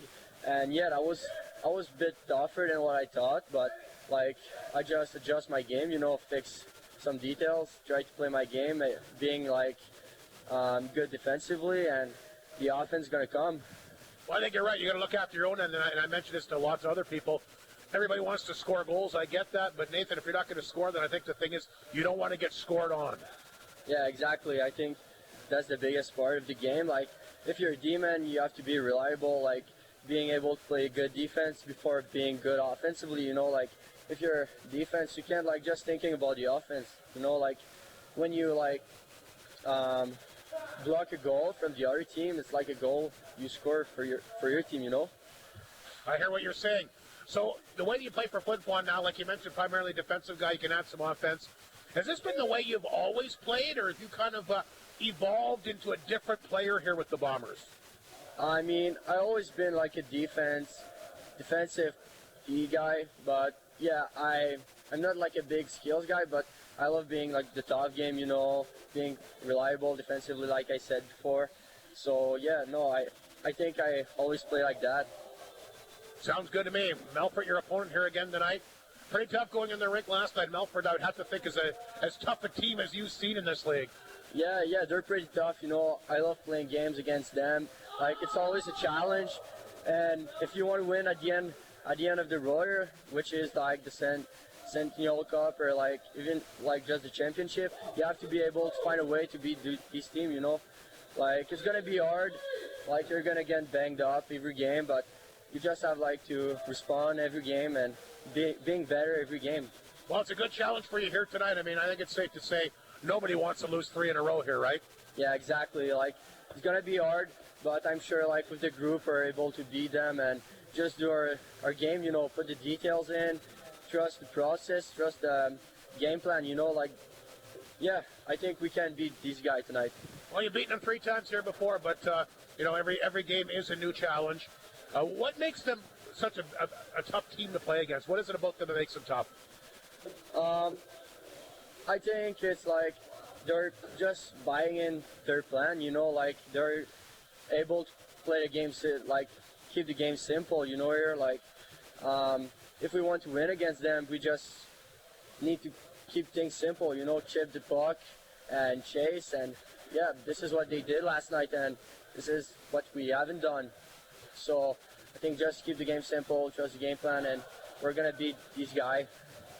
Quickly, when you guys get down in a game, do guys try to do too much? Do you put a little bit too extra much pressure on yourselves? Yeah, before I was putting a lot of pressure on myself, and I think like a lot of players put a lot of pressure on themselves to be better. But you know, if you just trust the process, you know, like it's gonna be hard, but like just trust the process, keep it simple, and don't put too much pressure on yourself. At the end of the day, it's a hockey game, you want to win, and if you put too much pressure on yourself, you might just like fail. Or yeah, I think like if you don't put too much pressure on yourself, you might be like better on the ice. You know, you're gonna fly on the ice. I totally agree. I know exactly what you mean. Quickly, you grew up in Quebec. I'm assuming a Montreal Canadiens fan? Yeah, I'm a big Montreal Canadiens fan, but I love like the Avalanche, Colorado, for Nathan Macon, big player, and Kel McCarr as D-man. He's a big guy, you know, he's quick, he got a big offensive skill set, so yeah, that's always nice to look at them playing. McCarr, your favorite player? Yeah, one of them. He's a good one to model yourself after, I get it. Yeah, no, he's pretty good, but one of my favorite players is Drew Doughty, you know, a defensive D-man, you know, like he's reliable defensively, and he's pretty physical, you know. He's a good player too, for sure. Quickly, best hockey moment for you anytime in your career, what would it be? I'd say winning a championship, midget AAA, I was an AP, and then we went to the Tails Cup. I played as a forward, which was really nice. I think I did really well, and as a team, we were like very like a family, you know. Kind of like what you have going here. Exactly, but I think here's like more as a family than I was in midget. You know, it's a family with the town and the team. That's very nice. Sounds good to me, Nathan. Good to catch up with you. Steady Eddie, you play a pretty consistent game. Good first year here for you in the SKHL. Good luck down the stretch and good luck in the playoffs. Not very far away. All right, thank you. Nathan Mounier, our Creighton Pizza player profile here on 102.9 CFER and FlinFlonOnline.com. Northland Ford proudly Just the supports one? the Flin Flon Bombers throughout the SJHL season. We Yeah, know the Bombers first- will play first tough period. like the Ford F-150, the toughest truck on the market for over 40 years.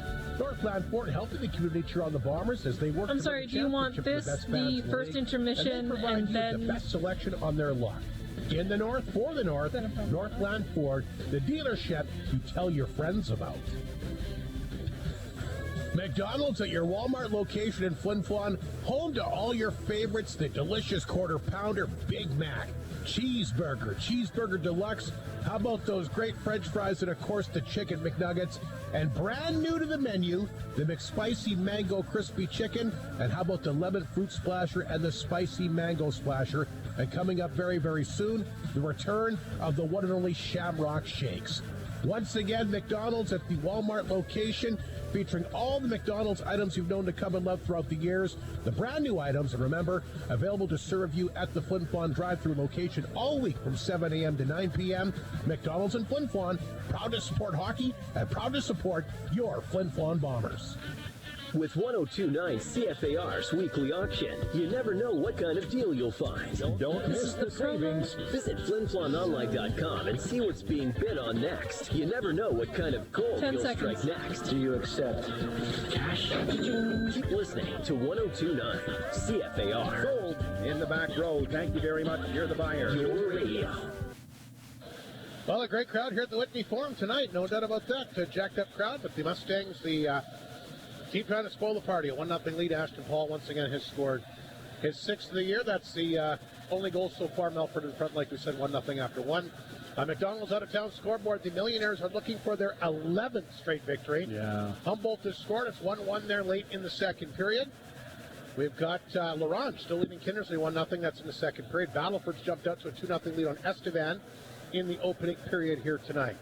Manitoba Junior Hockey League scores. A couple games are already complete. Winkler beat Steinbach in the shootout today 4-3. Nipwa over the Freeze 5-2. Swan Valley beat the Blues 3-1. The Blizzard, they lead Selkirk 4-3 in the second period. Neverville a 1-0 lead on Dauphin in the second, and Wayway leads Portage 2-0 after one period of play. A number of NHL finals from today as well. Tampa Bay over Washington 3-1. The Islanders beat Nashville 7-4. Florida, they blanked the Flames today 3-0.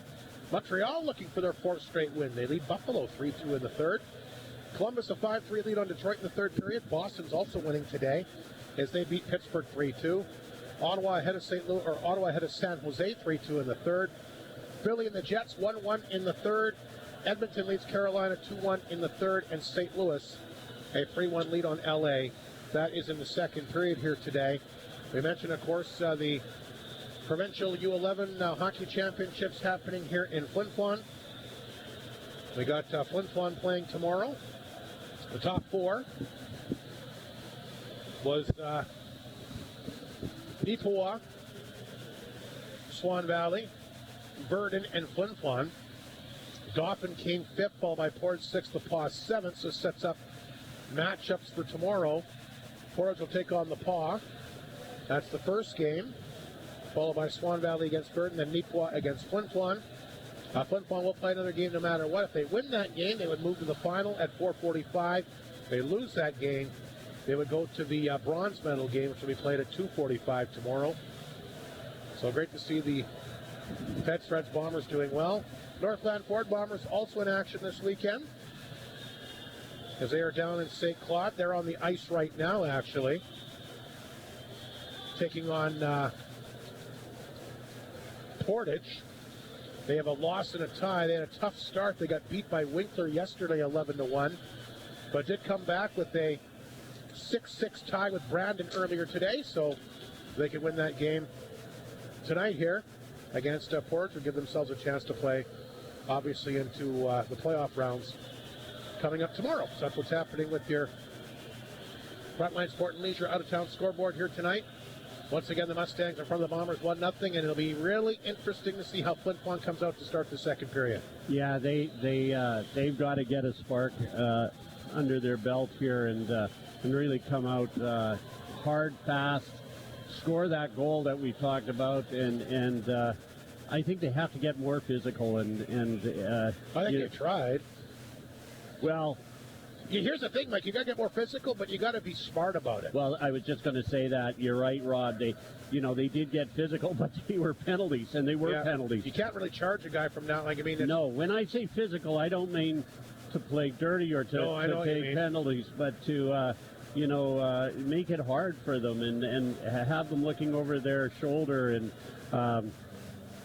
the Bombers, in my opinion, at least the games I've seen here lately, haven't been that physical. We do the crunch of the game, and there's days that I have 2 pages full of them, and usually the last few we haven't had that many. So, it's not everything in the game, but it helps. And smart, timely hits, ones that aren't dirty, or ones that put you penalized. I'll tell you what, Melfort's 1 for 2 on the power play. They really should be 2 for 2. Flin Flon got a really good break when keeper's mask fell off. I don't think you want to give Melfort any more power plays tonight if you can help it. No.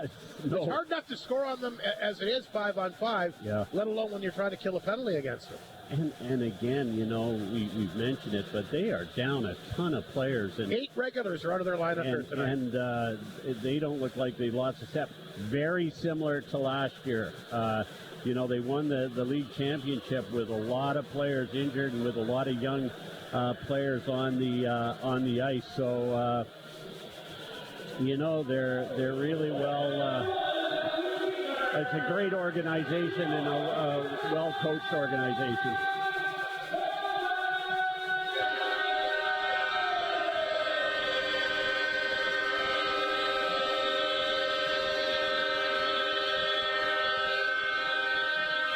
Well, no question, the Bombers have their work cut out for them, and I really think the next big goal in this game is going to be a big, big factor. Yeah, and we talked about being physical, but maybe with that, a little more emotion, a little more, maybe chirping back and forth, a little more spark, a little more excitement on the bench. It's not like it's been terrible, but they need something. They need, to kickstart this very good Flin Flon Bomber team. We'll see. We're ready to get ready for the second period here. Ryder Ringer, who brings it every single game, he'll take the face-off here against Saddlemeyer. And we're underway with the second period. The crowd certainly trying to do their part and get jacked up in the game. There's Ashton Paul, who's been a big story of the hockey game tonight. Dropped it back to Eisner. Bucket center, scooped up here. Chance for Mounier. He'll jump on it, gets a chance, and Ripped that one wide. Another thing that they got to do better tonight, Mike, they got to hit the net when they got a good chance. Mounier again will rip it in. Coombs is going to stop those all night long. He'll zero in on that, make the save, and hang on, but we'll get a face-off inside the Mustang zone. Just 22 seconds gone here.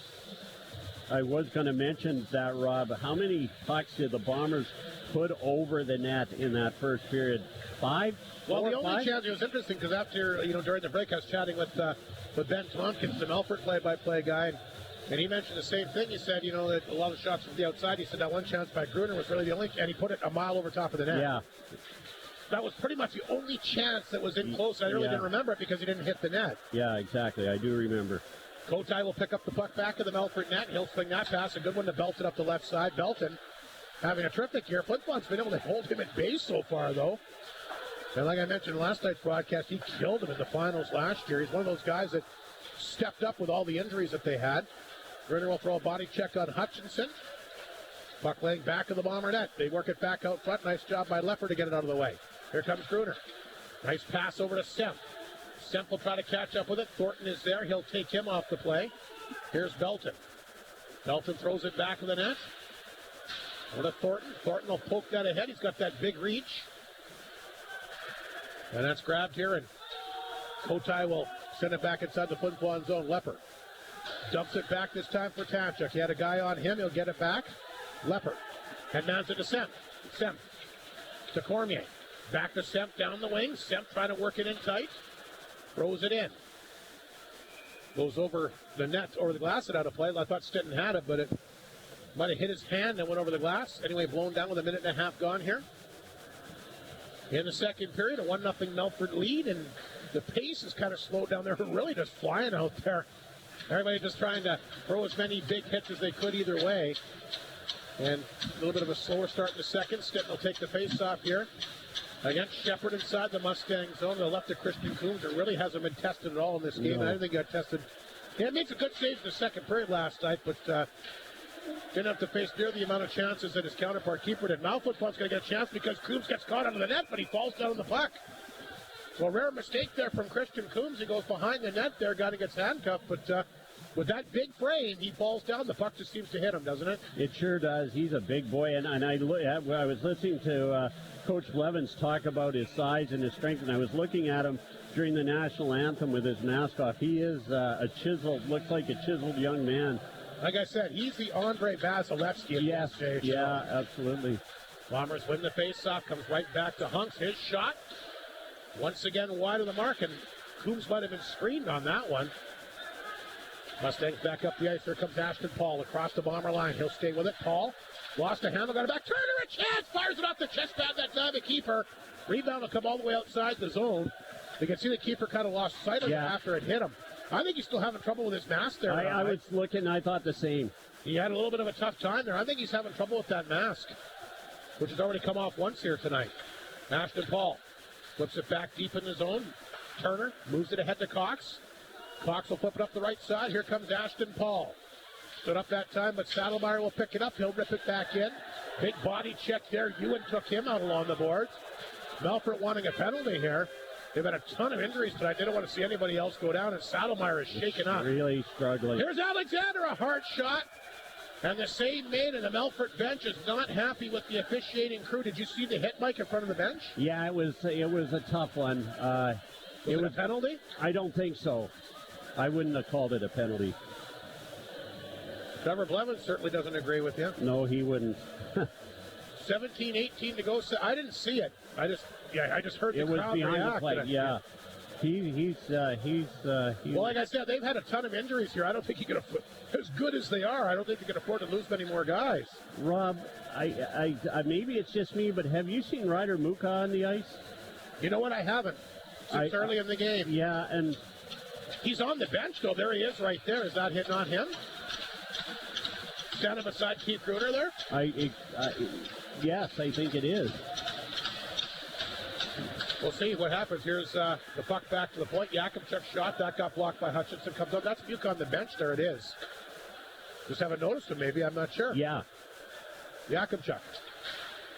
They'll poke that one ahead. There's Ringer. Can't pick it up. Lee's jumped on top of it. Lee's trying to get the puck to settle down and throw it back in deep. There's Seitz. Back at it. Kotai. He'll get a hold of it. Puts it back to Cox. Ringer on top of him. Flin Flon a nice forecheck here to begin the second period. Back of the goal. Lee's off the tip of his stick. He'll race after it. Belton. Bumped along the boards by Sykes. Belton gets a hold of it. Throws it back in the zone that time for Coop. Coop trying to pin it up along the boards. A couple Bombers jump on him, including Leo Sykes in the corner. Back out front. Ringer got a stick on him and redirected over top of the net. Here's Bo Eisner. Moves it ahead, gets away from Yakubchuk. Here comes Belton racing after it. Belton has Kotai with him. He'll throw it to the front of the net off the glove that time, a keeper. Lepper will bring it out. Here's Lepper. Headman's it to Cormier. Cormier tied up. Can't do much. The puck will stay at the blue line. Cormier gets it back. Cormier, quick chance off the crossbar. Great chance there for the Bombers. Carter Cormier. Cormier's got a heck of a shot. And he comes within an inch of tying up this game. Puck stays out. Mustangs back to the attack. They'll send the puck inside the Flin Flon zone. Lepper, back of the goal. Picked up here by Marsden. Shepard watched him. Here's Marsden. Played it ahead here to Gruner. Try to come back up the middle. They got redirected. Marsden will pick it up and he'll take it in. Marsden, a big boy. I don't think I'd want him running into me either. Puck the blue line. Knocked down by Gruner. Fired on target. Kicked away that time by Coombs. And over the glass and out of play. We'll have to keep our eyes out and see if Saddlemeyer comes back on the ice. Ryder Muka on the ice right now, so that's good to see. I was a little concerned, but there he is. See if there's Saddlemeyer's back out there too.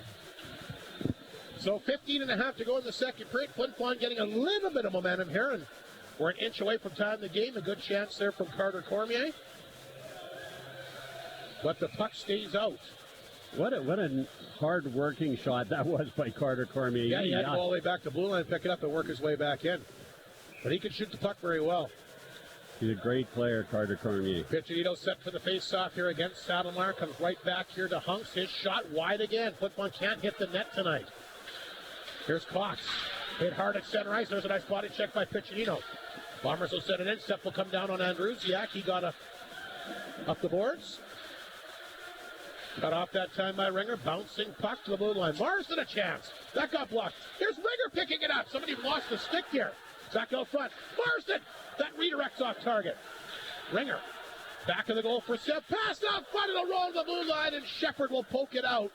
Bombers got lucky. One of the Mustangs had a broken stick, and they're actually down a player here, but could not take advantage. Here's Ashton Paul back across the Bomber line. Dropped it there for Shepard. Hit chance on target. A good shot and a good save by Matthew Keeper.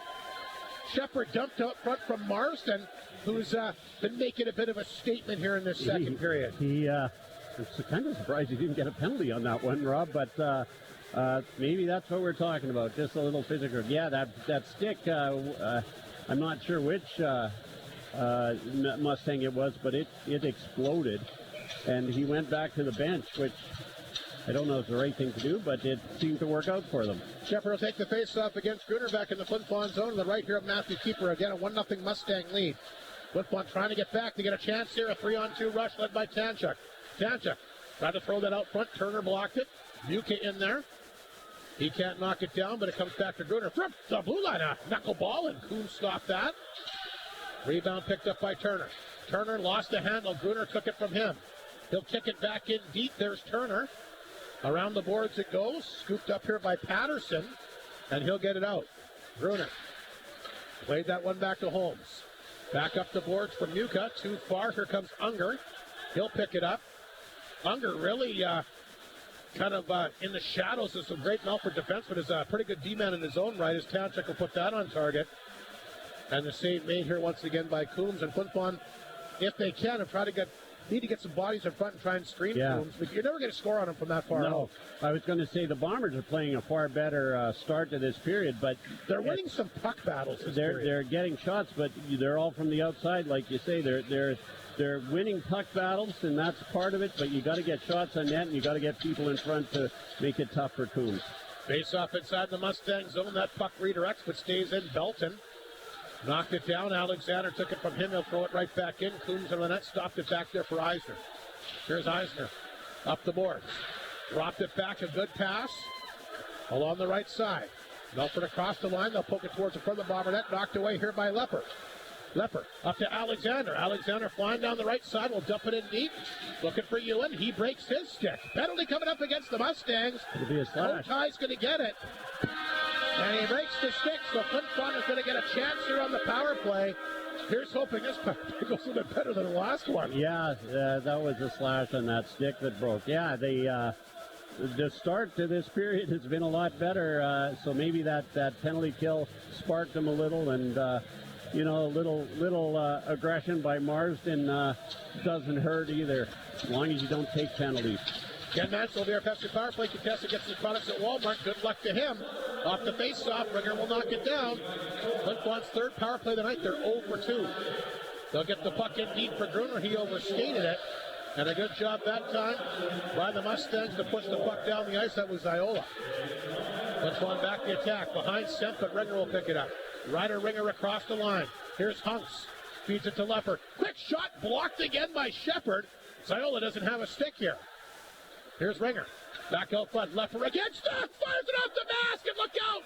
The mask comes off the head this time of Coombs. And he stepped. That's a good chance by Flin Flon and tight there. And Coombs, a big boy, like you mentioned, right off the mask, and you can tell right away. That might have rattled him a bit. It was right on the beam. Like, that's a hard shot in tight. But a good save by Coombs done the least to keep it out. Yeah, absolutely. Bombers moving the puck around a lot better here. He's okay, but that mask gets really loud in there when the puck hits it like that. Boy, in our day, Rob, we would have been carried off with bleeding, even with a mask on. Well, maybe my day we had a little bit better helmets when you played. You probably still played, but they didn't even wear masks, did you? I had the old Jacques Plante mask. Yeah, those early days. Those weren't very protective. No. A minute 28 to go. The Flin Flon power play. 13:04 in the second period. A 1-0 Melfort lead. They got the power play goal early in the game. They chance in front for Gruner. He was open and he had a hard time handling the hot potato. Puck will go back of the Bomber net again. There's Ringer. Hit hard along the boards. There's another penalty coming up against the Mustangs. Saddlemeyer's going to take a penalty. Ringer back the blue line. Flin Flon trying to work it out front. There's a pass over top of the stick that time of Gruner. 5-on-3 for the Bombers coming up as that one is touched here by Saddlemeyer. He's going to take the penalty. A boarding call, so Flin Flon will get a 5-on-3 here. And talk about an opportunity. Yeah, and they're playing with some spark. So this is a real opportunity. Just got an update from St. Claude. Flin Flon leading Portage 3-2 after the second period. Your Northland Ford Bombers there. Yep. Great bunch of young people, not just guys. So Flin Flon a great chance of 5-on-3. Here's Hunks out of the goal for Ringer. Ringer looking for a lane to shoot it. Back the blue line, it goes to Hunks. Ringer, top of the circle, a shot blocked again by Shepard. Boy, the Mustangs block a lot of shots. It's amazing. Lepper again. Hunks the quick release. He loses his stick. Nice but he play. keeps the puck in. Thornton will get a hold of it. Down the ice it goes. 37 seconds in the first penalty, a minute and a half in the second. Hunks gets a new piece of lumber, and he'll take off the center. Hunks across the Melfort line. He'll hang on to it. Blue line it goes. Ringer has it. Top of the slot. Good glove save that time by Coombs. And that time they did have a guy in front of the net. Yeah, Cohen Semp was standing right in front of the net. That's exactly what they have to do. Liam Hunks with a great play after his stick broke to stop that. It could have been a breakaway very easily, but I think Liam Hunks has played a decent game. Well, he's trying to jump in there and make something happen. 12 minutes to go in the period. There remains a 1-0 Melfort lead. 24 seconds in the first penalty, a minute 20 in the second. Flin Flon needing something here. Here's Hunks. Got to go Ringer out front. Gruner again can't shoot it. Hunks the blue line. Walks in, shoots a save made by Coombs. Semp in perfect position. But Coombs gets out to the top of the blue paint, and now he's starting to show why he's one of the top netminders in Junior A hockey. Yes, he is, and Cohen Semp having a great series here in this power play, being right in front of the net, and that's exactly what we said the Bombers have to do to beat Coombs. Another big face-off here. Gruner will line up here against Shepard. Shepard's been doing a heck of a job here on this penalty kill, blocking shots, winning face-off, whatever it takes. Flin Flon does get this one. Back to Hunks. He'll feed it over to Semp. Back out front. Hunks the one-timer, blocked in front, loose puck. Coombs is down. And the puck stays out. First penalty is over. Here's Ringer. Kotai out of the box. There's a chance again. That one got blocked. Hunks races to keep it in. Shepard has it. And they'll get it the length of the ice. The first penalty over. Flin Flon 0 for 3. 44 seconds remaining. In the second part of this 5-on-3, boy, the Mustangs not breaking at all.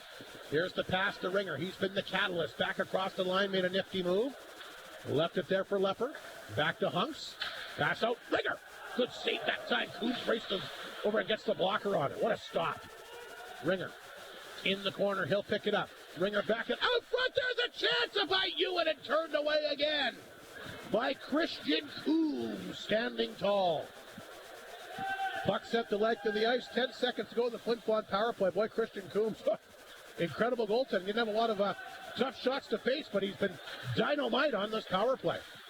Piccinino will race the puck in. He falls down. Lost the puck along the boards. Good job there by Yakubchuk to keep it in. He'll poke it deep in the zone, but Coop has it. He'll play that one back. Mustangs bring it up the ice. We got Kokai hurt him behind the play here. There's a penalty.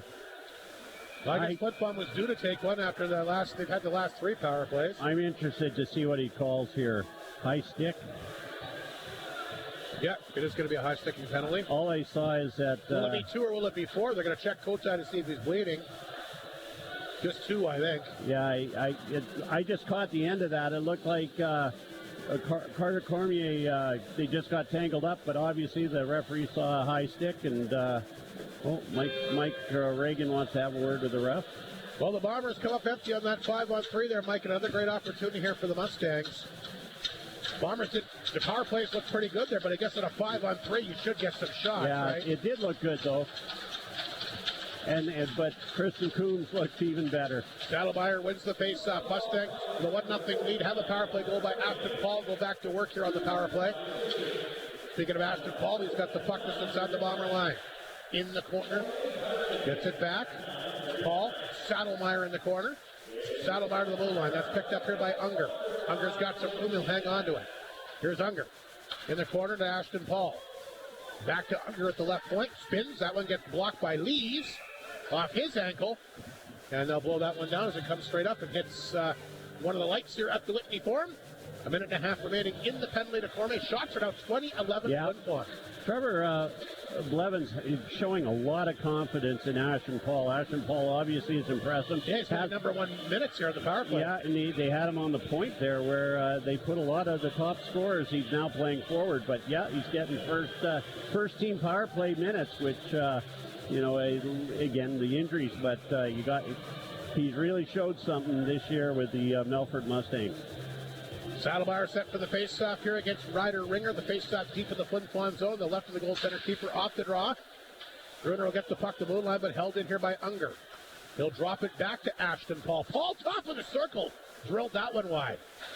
Gruner will poke it ahead. Puck comes out. Ringer after it. Tap back to center ice. Ringer got it again, but now it's knocked away by Turner. Turner forced back inside the Mustang zone, leaves it there for Ashton Paul. 1:10 to go in the power play. They'll drop it back to Turner, coughed it up. Here's Gruner, who leads the league with shorthanded goals with 5. He'll get a hold of it, and he'll throw it in deep. Paul will go back and collect the puck back to the Mustang net. Here comes Ashton Paul. Up the ice to center. Drops it back to Cox. Blocked that time by Piccinino, and down the ice it goes. Christian Coombs will wait for it. Thornton will grab it back of his own net. 45 seconds to go in the penalty. 9:03 in the period. 1-0 Melfort in front. Power play goal by Ashton Paul back in the opening period. Andrusiak up the wall. Kotai went in there and got it. Semp took it from him. Pretty good penalty killer in his own right as he'll get it back down the ice. And Coombs will knock it down back of the net. And he'll leave it there for Ty Thornton, the Mustang captain. One of the cornerstones of that elite defensive group. Andrusiak throws it in for Kotai. Lost a handle, intercepted, and look, I thought it was going to hit somebody on the bench, but it stays in play. Nice job by Liam Hunks. 9 seconds to go. Coombs out of the net. Around the boards. Turned over here by Stitton. Stitton, nice move. Stitton gets a chance. Gets it front. Coombs down, and he robs. Alexander got in tight. He got the right pad down. Couldn't make out the number. What a save there by Christian Coombs. I hurt myself watching that save, Rob. That was fantastic. Coming at the tail end of that power play, the Mustangs cup empty, but they still have the lead for our media timeout. Mustangs in front 1-0. A power play goal by Ashton Paul, the only offense so far here on 102.9 CFAR and FlinFlonOnline.com. Bailey Homes provides ready-to-move homes as unique as you and your family.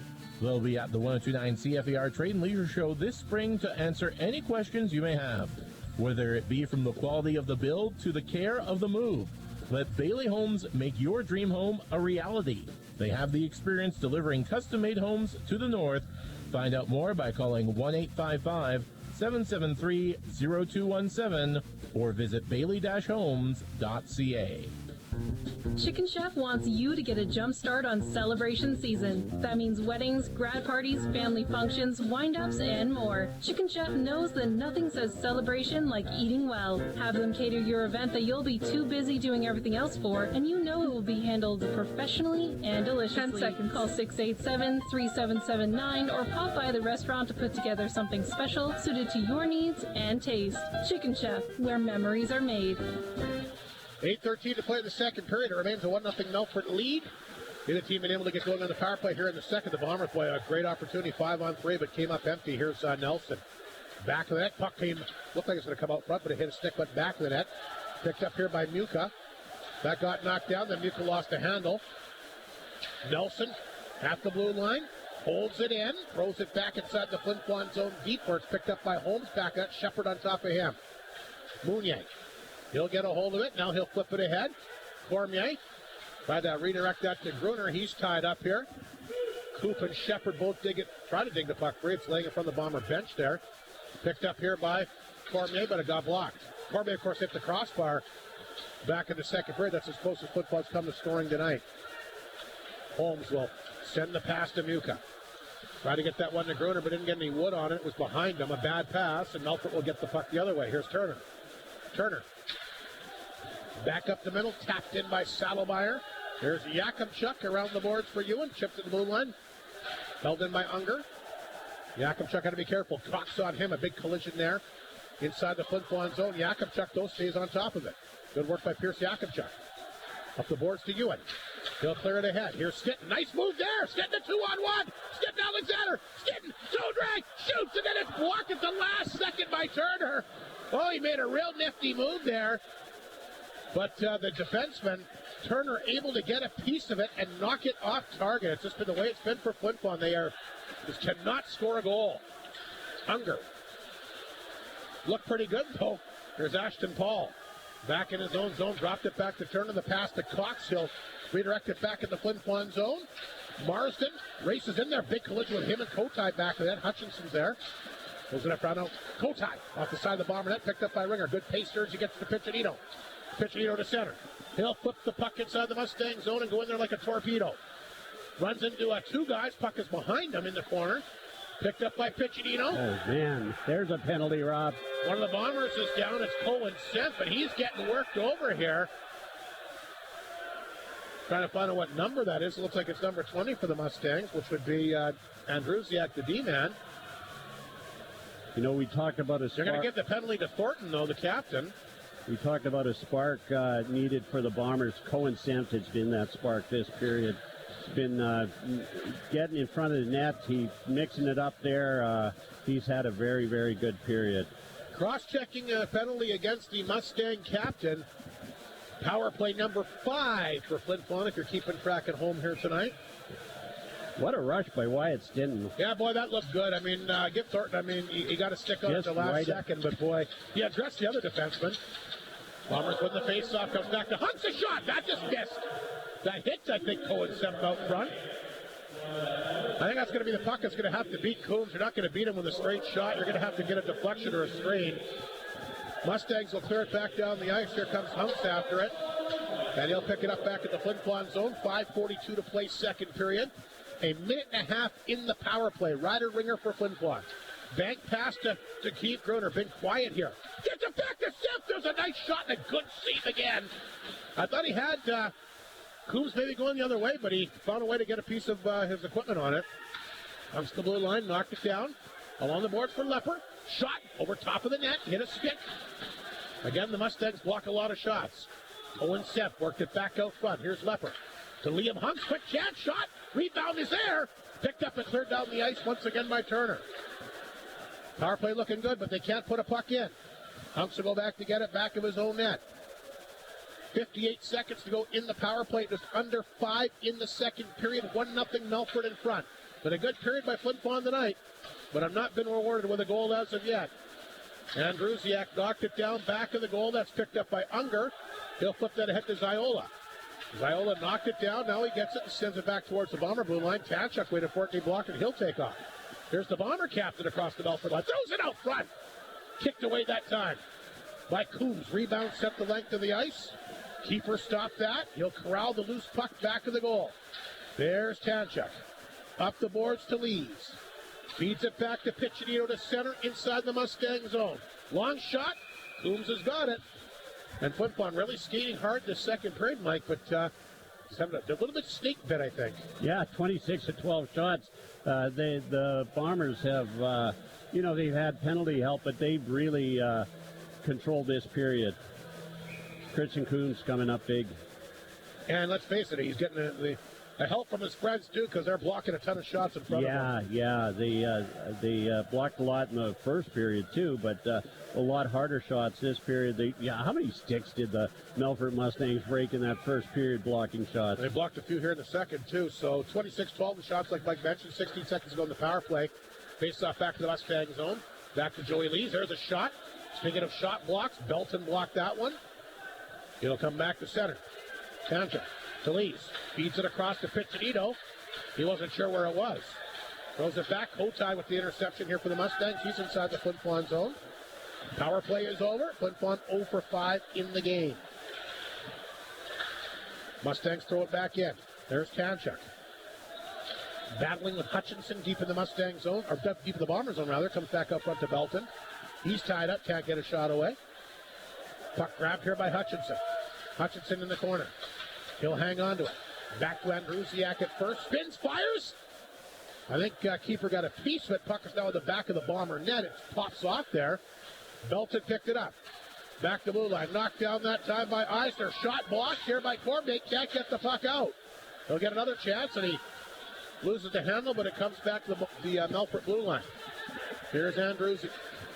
Flipping the puck inside the Flin Flon zone. 3:13 to play, second period. Shepard after it. Battling back of the goal here. Boy, these teams just going at each other so hard. What a matchup it's been here tonight. Very entertaining hockey game for the hundreds and hundreds that are here in attendance tonight. Another penalty coming up here. Shepard and Tanchuk mixing it up. Or is that, sorry, that's Hunks. I wonder if both guys are going to get a penalty this time. Holding. Hunks is going to go. Liam Hunks, I didn't see that. I'll tell you, there were some huge battles in front of that Bomber bench. They're going at each other pretty good down there. Yeah, Cole Tanchuk was really mixing it up in front of the net, and it was a crowd there, and that's making it tough to Matthew Keeper. For Matthew Keeper, that's what the Bombers have started to do in this period with Christian Coombs. Another late power play for the Mustangs. Again, Flin Flon does not want to give up a goal here late. Mustangs on the power play for the fourth time. They're 1 for 3. There's a shot fired wide by Paul. Puck picked up, sent down the ice here by Jakubchuk. And Unger will go back to collect the loose puck inside the Mustang zone. 26-12. The shots in favor of Flin Flon on the front line shot clock. Mustangs on the power play. Ashton Paul, who's got the only goal tonight, gets it across the Flin Flon line. Play broke it up. Turner will hold it in. Leaves it there for Unger. Left side for Cox. He fanned on it. Paul gets it back to Unger at the blue line. Lots of traffic in front of that Flin Flon net. Back to Ashton Paul. Ashton Paul leaves it there for Unger. His shot partially blocked. Puck's bouncing in front of the Bomber net. Picked up here by Gruner, and he'll get it down the ice. A minute 13 to play.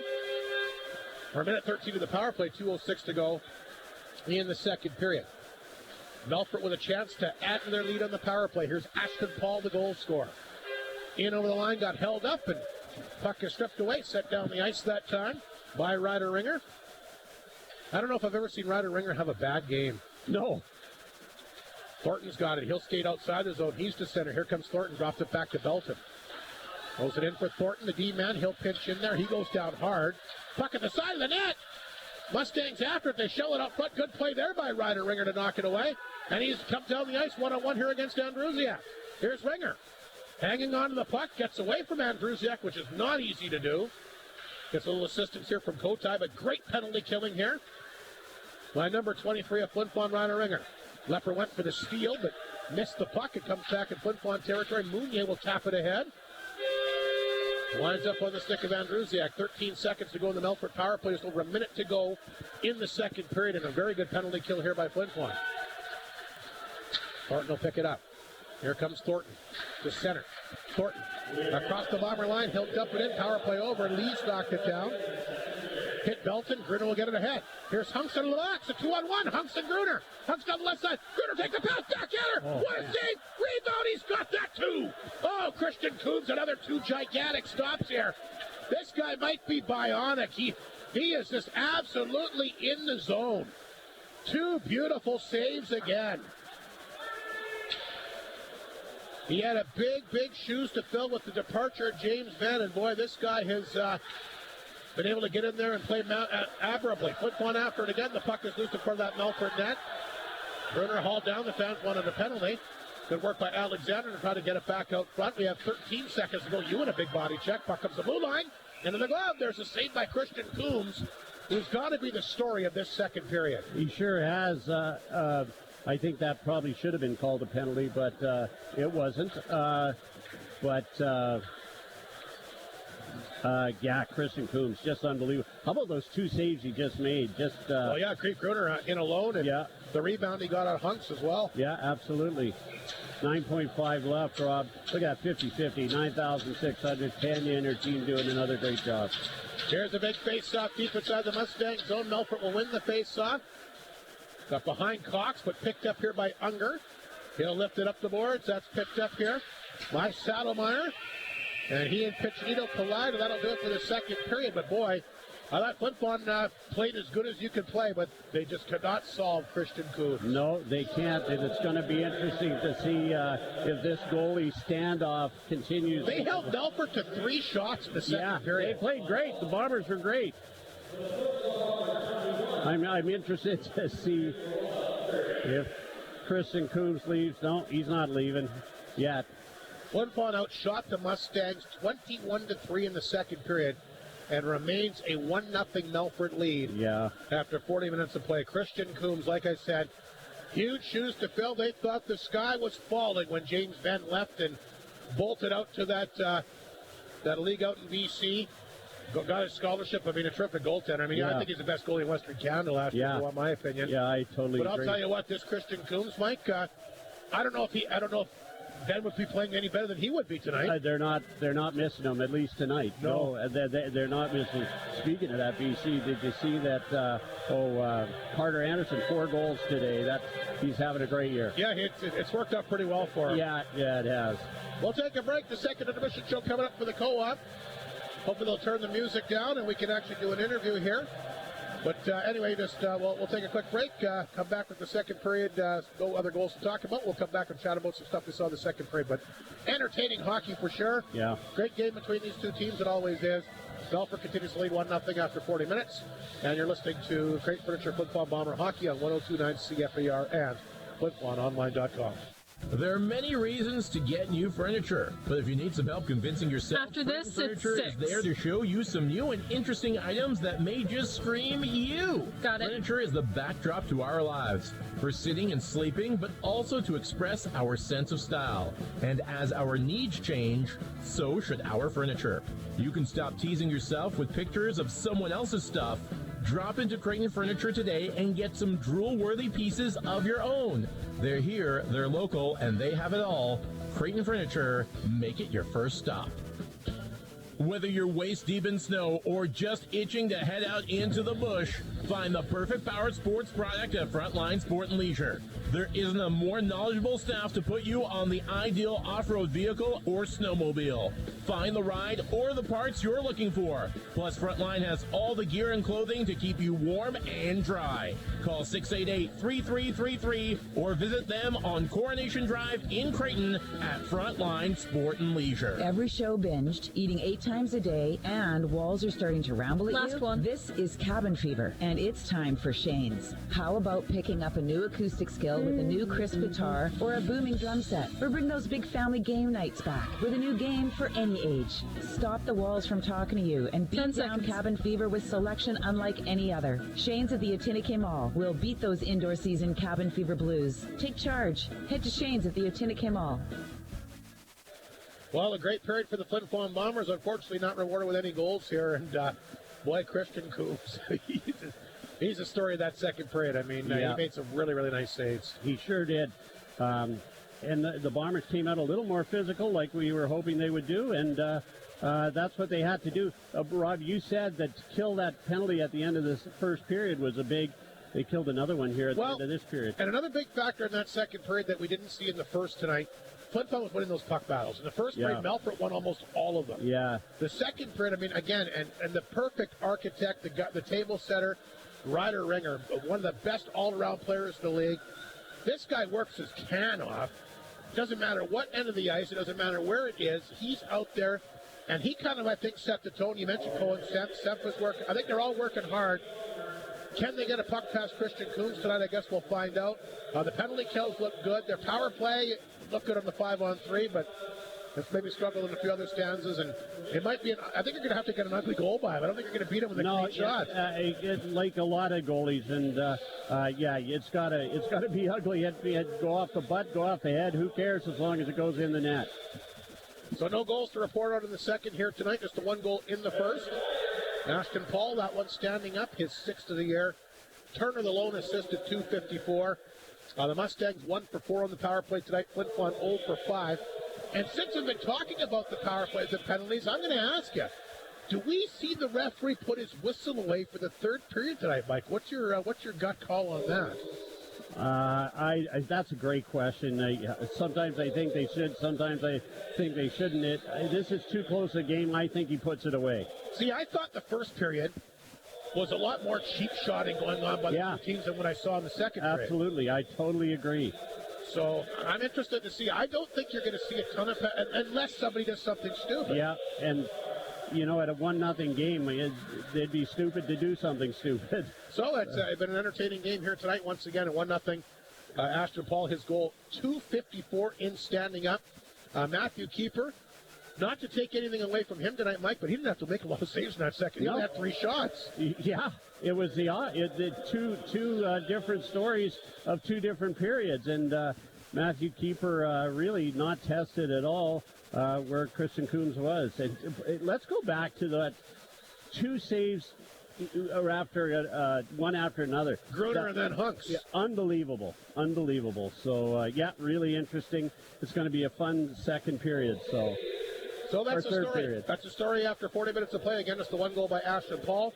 When the Melfort Mustangs lead after 40 minutes of play this year, their record is an incredible 31-0. 31-0 when they lead after 2 periods of play. When Flin Flon trails after 2 periods of play this year, 1-11, 1-1. It is the 1-goal deficit. I'm thinking that the dressing room's got to be jacked up, got to be feeling a little bit different than they did back in the first. Well, they had a real tough time in the opening period, but came out and played as good a period as you could play. Just, again, didn't get rewarded for any goals. So, full marks to the Bombers. Hopefully the effort continues. And no question about it, the next one is a big one. We talked about that, Mike, too. That's how I said that the Bombers had to get the next goal. They really do now. They can't fall down 2-0 in the third period. No way. Not the way that these guys play defense. And, the shots they block, they'll shut it down for sure. So, Flin Flon get the next goal. Could be an exciting finish. 1-0 Melfort leads it. We'll take a break.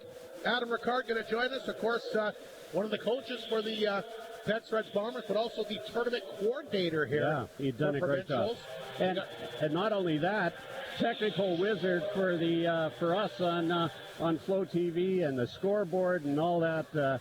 We're lucky to have he and Matt Morrison and all the folks that work over on the other side. So Adam's son out there taking a few shots to win some prizes. So he's interested in that. You might have to take him away from watching his young man. We'll take a quick break. We'll come back with Rico, the second intermission show for the Co-op straight ahead here on 102.9 CFAR and FlinFlonOnline.com. How many? Northland Ford proudly supports the Flin Flon Bombers throughout the SJHL 3 after season. this. We know that the Bombers will play tough like the Ford F-150, the toughest truck on the market for over 40 years. Northland Ford helping the community cheer on the Bombers as they work to bring a championship to the best fans in the league, and they provide you with the best selection on their lot. In the North, for the North, Northland Ford, the dealership to tell your friends about.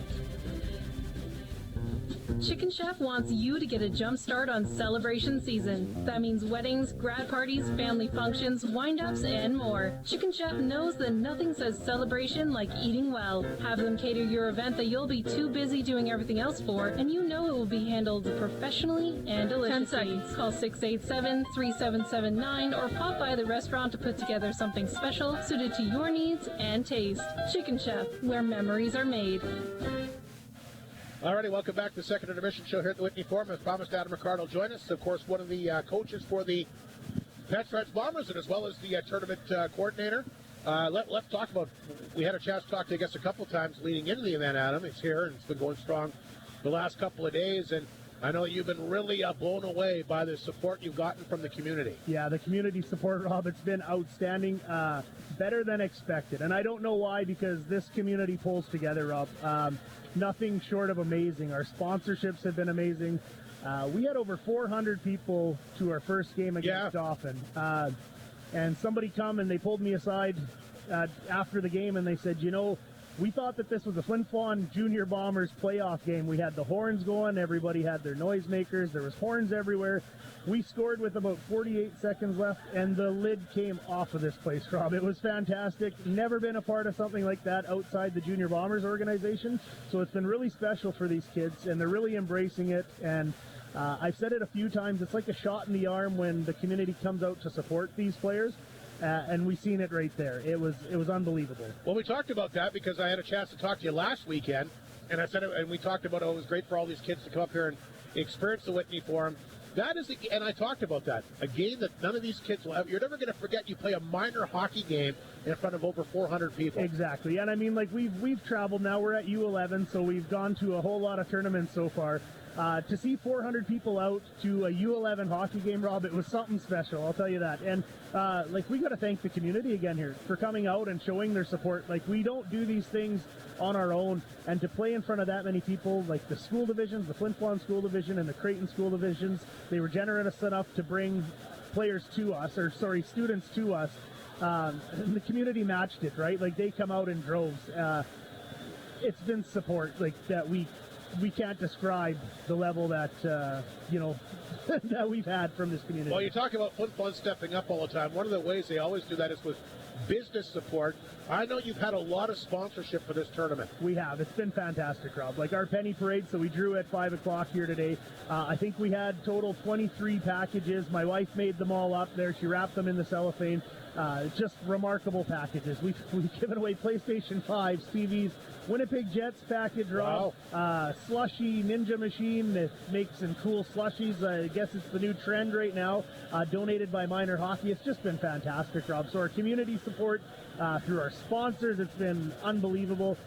We couldn't have done it without them. And, the Flin Flon Bombers themselves.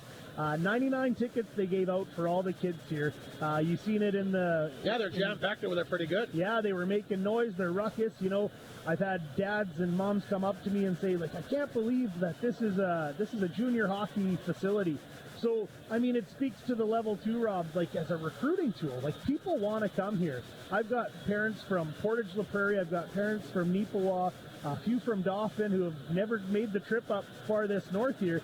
And they're saying, like, what a fantastic arena, what a fantastic community. We've been so welcomed. It's just been fantastic, Rob. How's the hockey been? Amazing. So this is, secondary to everything else is the actual hockey. We've had some barn burners. Neepawa ended up taking first in overall after round robin. They're stingy. They don't give up a lot of goals. They're really tough to play against. Verdun, another strong team coming down from the south. Swan Valley's been unbelievable. We finished fourth in the round robin, so we're playing for a medal, Rob. Flin Flon will be playing for a medal. We go at 11 a.m. tomorrow. We really want to see the community come out 2 more times for us here and really fill this rink, make some noise, get some interest here. get the kids back in it for us, right? So you play Neepawa at 11 a.m. We play Neepawa at 11 a.m., yeah. Now, so if you win, you go to the gold medal game, right? That's correct, That'll yeah. be at, what, 4:45? 4:45, yeah. And if you lose and you play... We're not going to talk about that, Rob. We're going to be one game at a time here. And, you're guaranteed another game, We're though. guaranteed 2 games tomorrow. So, you know, I think people should come out for the 9 a.m. game, too. It's been fantastic hockey. It's high-paced. Every player is bringing intensity. Every kid is leaving the ice red-faced, drenched head to toe in sweat.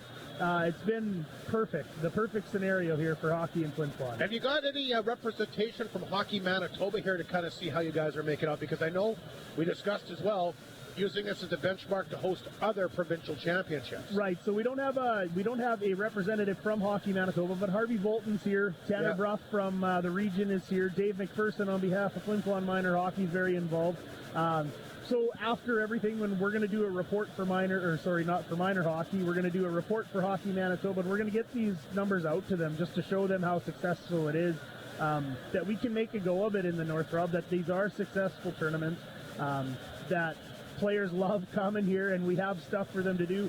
This new pool too, Rob, when it gets built, it's going to be another peg in our community to bring people in, right? So we have a lot to offer. We were very fortunate to have Bust the Winter Blues on this weekend. There was lots for people to do up here. I know the travel's a bit of a challenge, but that aside, Adam, like you said, you're not going to get a better reception at any tournament that you got here in Flin Flon, and I'm not at all surprised to hear you tell me the response that you've had. Yeah, and it's great. You know, like we're kind of introducing to people too that the highway goes both directions, right? So we travel south a lot just to make games, right? We are willing as a group usually to travel anywhere, anytime, any cost in most situations, right? So for these teams from the south to come down here and really embrace what it's like for us in the north to go to where they are for hockey, the sacrifices we make year after year after year, it's really opened a lot of eyes, Rob. And we've got teams that are already trying to sign up for our tournaments next year. Well, and you know what? And you talked about all these things. The one that definitive factor is the people. Tremendous people like yourself. You mentioned Dave McPherson. You mentioned Tanner Bruff, who's done a lot for hockey here at the grassroots level across the north. Harvey Bolton just went to the Manitoba Hockey Hall of Fame. Absolutely. Courtney Bibendorf is another one who's been a huge driver behind this. Makes it a lot easier to put stuff on when you have all these great people. Absolutely. Like the support behind me, Rob, it's incredible, right? Since I brought the idea to minor hockey, actually, they jumped in both feet. There was no hesitation.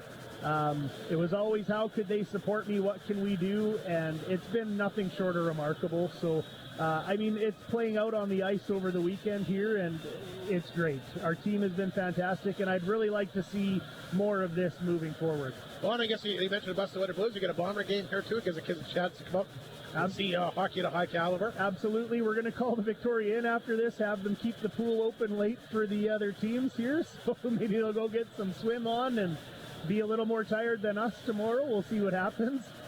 yeah, they usually, I remember I played, we didn't want kids in the pool the night before games. Exactly, yeah. It is a different world now.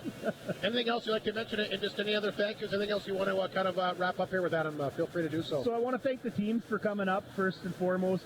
Without the teams coming here, we don't have a tournament to play. Yeah. So the 7 teams. Were you a little bit, and then we had Alette Stowe here too. What were you thinking the day before? Because I actually chatted with you. I said, did everybody come in? So I got on a Zoom call with Hockey Manitoba. We reviewed the weather policy. We had safety implementations in order.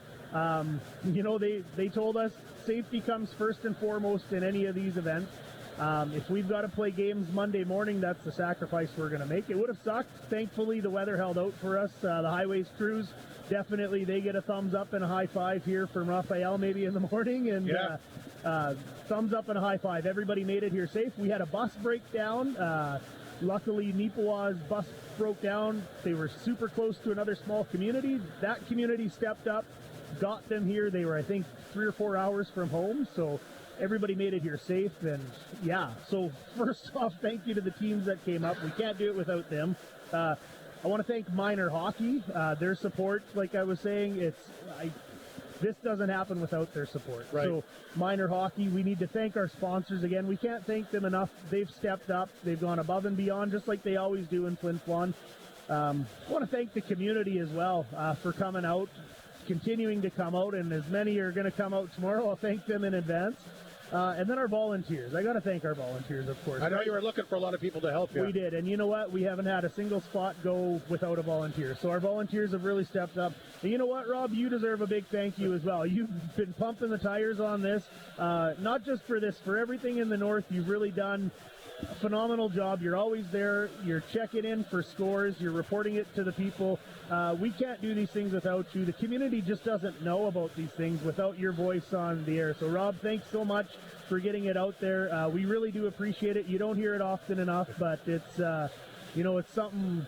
You do a fantastic job, and you're fully invested in it, Rob. You're the voice of the Bombers and a big, big part of this community. So thanks, Rob. My pleasure. And, of course, I grew up with the Flin Flon minor hockey system myself. You did, yeah. Goalie, I heard Hall of Fame goalie candidate. No, you didn't hear Hall of Fame part, but I played net and I enjoy. I tell you what, some of your best experiences growing up with guys, whether it's hockey, baseball, whatever, tremendous community to grow up with. I have lifelong friends that I play with. Absolutely. And it's a pleasure to be involved, and it's great to see the kids now get this chance. And like I said, the Flin Flon district, it really comes together for all these events, and it's I don't want to say it's easy to do things here because it's a lot of work, but there's certainly a lot of different factors that they can make it pretty smooth. Flin Flon, it's the best community support. I mean, we've got people coming up to us and telling us this, and it's not a mistake. Flin Flon, Creighton, Denier Beach, they get behind their teams, they get behind their people. Phenomenal. Thank you, the communities here. We couldn't have done this without you. So. And thanks for all the great stuff that you do, Adam. Like Mike Slip mentioned, of course, a big part of the Flow TV. I guess you got your partner in crime manning things here tonight, but you do a great job with that. And tournament coordinator, I mean, it was kind of your vision to start it all off, and it's full into fruition. And hopefully your team can do well tomorrow, and nice, at least you're going to have a chance to play for a medal. So all in all, it's going pretty well. Yeah, successful for us, Rob, right? If you would have asked us here Thursday night how we think things would have played out, we'd be ecstatic to be in this position, right? So we're in the hunt. Get out, support your Peds Threads Bombers. Run down the times of the games tomorrow quickly, Adam. So 9 a.m. we've got Swan Valley versus Verdun. 9 a.m. 11 a.m. it's Flin Flon. That's us versus the Neepawa Titans. Winner goes to the gold medal game. Then it's the consolation final goes at, I believe that's around 1 o'clock, 1:30, somewhere in there. That's going to be Dauphin at Portage. And then 2:45 would be your bronze medal game, and 4:45 is going to be your final. Awesome. Adam, wonderful job. Thanks, Rob. I look forward to watching the games tomorrow myself. Thanks for coming up here. Always great to have you. Anytime you need anything, please let us know. Like I said, we are the voice of the Bombers. We're the voice of the entire community and the entire region. Thanks, Rob. Adam Ricard, tournament coordinator, one of the coaches for the Peds Threads Bombers, doing a tremendous job here with this provincial event. Great to have him come up here and join us here tonight. We'll take one last break, come back with the McDonald's out-of-town scoreboard, and what will hopefully be a pretty good third period here tonight between the Flin Flon Bombers and Melfort Mustangs. Ashton Paul, the goal early, the only one so far. Mustangs in front 1-0 after 2 on 102.9 CFAR and FlinFlonOnline.com. Hud Bay is proud to be a sponsor of this Bomber broadcast. From donations for bursaries, hockey schools, clubs, community events, charities, and so much more, Hud Bay has supported our community with dedication and generosity, contributing to events and organizations. Hud Bay thanks the people of Flin Flon for their continued support. Hot honey. Huh? Me? Wait, who are you calling honey? The new hot honey chicken sandwich from KFC. That signature filet topped with 100% pure honey and chili peppers plus crispy jalapenos. Sweet with heat. So you see, when you were... And then I was... It was all a comedic misunderstanding. But there is no misunderstanding. The hot honey chicken sandwich from KFC is so good. Things are looking new and fresh at the North of 53 Co-op. Take breakfast to go with the new frozen Co-op Gold Breakfast Sandwiches, available in 3 flavors. Get a quick and satisfying lunch at the Co-op with their in-store made ciabatta sandwiches. And while you're at the deli, spin by the produce section for savings on grapes, kiwi, and tropical offerings. New items and fresh tastes are at the North of 53 Co-op. You're at home there. And a big thanks to Adam Ricard once again for joining us on behalf, of course, Flin Flon Minor Hockey. He's one of the coaches, like we mentioned, for the Peds Threads Bombers, the tournament coordinator, and it's been fantastic to see all these kids here tonight. It's been a great weekend, and Boy, Flin Flon, when they put together events, everybody comes together, and they really do make it a community event. Doesn't really matter whether it's an arts event, community event, sporting event, whatever. You want people to jump on board here. You got always a good group of volunteers to help out. Yeah, Rob, I couldn't have said it any better myself. This community, means a lot to me. We lived in Calgary. My son played for the Bombers, and we fell in love, so we moved here. And it's because of the people. They come together. I was at the trivia night last night. It was packed, supporting the Canettes, the provincial hockey, the high school sports, the arts, like you say. It's a very special place. And if you're listening in Melfort, we'd love to have you come up and visit us, and we'll show you a good time. Let's take a look at the McDonald's out-of-town scoreboard tonight. Humboldt, Melville, 2-2. They're into overtime. So that's a big, big game there. We got Laurent leading Kindersley 2-1 in the third period. Battle for the 3-1 lead on Estevan going into the third.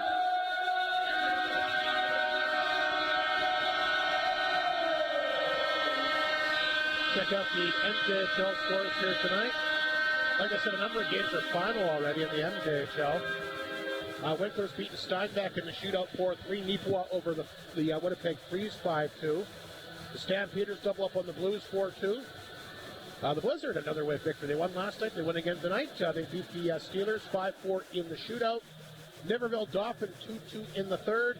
And Wayway, a 4-1 lead on Portage as well in the third period here tonight. We'll get to the NHL scores, plus all the minor hockey roundup coming up. A lot of stuff happening on a Saturday. Number of Canadian teams in action in the NHL. I watched the Calgary Flames game today. They lost to Florida 3-0. They were terrible. Their goalie, if it wasn't for their goalie, it would have been 10-0. So NHL scores from today. Tampa Bay over Washington 3-1. Islanders beat Nashville 7-4. Florida, like I mentioned, beat the Flames 3-0. We got the rest of the scores here. Our next break as we're underway in the third period. A 1-0 Melfort lead. Again, the goal by Ashton Paul, less than 3 minutes in. Standing up right now. Speaking of Ashton Paul, he has the puck. He'll flip the puck back to center. Lepper knocked that one down, picked up by Cohen Stemp. He'll send it in. Pacino races after, but Andrusiak beat him to it. Now Pacino gets it back. Pacino back, and then trying to come out front. The puck was there, but grabbed here by Cox, and he'll take off to the Mustangs at center. He'll send it in. Puck comes right back out front, picked up by Saddlemeyer. Here's Saddlemeyer. Spreads the needle, comes back out front that time to Belton. Belton pinned up by Semp. Good defense there. You mentioned about these guys, they're great offensive chances. A lot of them are pretty good defensive hockey players, too. Oh, for sure. Cohen Semp just showed you that there. Belton, a pretty good offensive player. And he able to tie him up. Here's Gruner. Back the other way. Fanned on that one. Puck is picked up, sent down the ice. That'll be an icing call. Kotide knocked down here by Muka. Let's take a look at the rest of the NHL scores here. Boston beat Pittsburgh 3-2. Columbus over Detroit 5-3. Ottawa came from behind to beat San Jose 5-3. Flyers beat the Jets in a shootout 2-1. Oilers over Carolina 3-1. The score that everybody cares about, Montreal over Buffalo 4-2. St. Louis leads the Kings 4-1 in the third. And Vancouver trailing Seattle 1-0 in the first. We'll get to more minor hockey scores our next break. Here's Belton. Back to center. Puck knocked away. He'll come in on goal. Christian Coombs perfect tonight. Will make the save and hang on. Of course, Adam McCarr was just mentioning the matchup for tomorrow. Flin Flon will get a chance to play for a medal. Provincial hockey happening here. U11 provincials. Yeah. Games will start at 9 a.m. tomorrow. The first one against Portage against the Paw, then Swan Valley. So the Nipawin Flin Flon game, he said, is going to go at 11 o'clock tomorrow. Portage the Paw will go at 9. Then we'll have the consolation final, the bronze medal game at 2:45, and the gold medal game at 4:45. And I should mention as well, the Northland Ford Bombers did win that game there, Mike Slett. Oh, good. So they win 6-5. They play against Brandon tomorrow at 1. So a great weekend for hockey in the North. The Bombers are hoping that they can tie up this game here in the first period against the Mustangs. Hard-hitting, spirited affair. There's Morrison back in uniform for Flin Flon tonight. He's got the puck. He'll bring the puck up the ice to center. A little bit behind Stinton. What a move he had back in the second. Beat everybody but Turner, the defenseman, who got in at the last second and got a stick on it to knock it away. Would have been a very beautiful goal. Stinton knocked that one down. Kept it inside the Mustang zone. Melfort can't clear. There's a chance. Ewan fired it on target. The save made here by Coombs. I think it changed direction, but he stopped it anyway. Ziola back to center. Ewan took a big run at him, and he's hurt here, Mike, as I think he hit that partition between the boards. Yeah. Ewan took a run at him, and he paid the price for it. Meanwhile, Stinton will get the puck back across the line, but Andrusiak takes it from him. There's the pass to Ashton Paul. Paul down the right side, gets a shot away. Save made by Keeper. Rebound to the blue line. Saddlemeyer will keep it in. Here's Saddlemeyer's shot, blockered away again. And the rebound will come all the way outside the Bomber zone.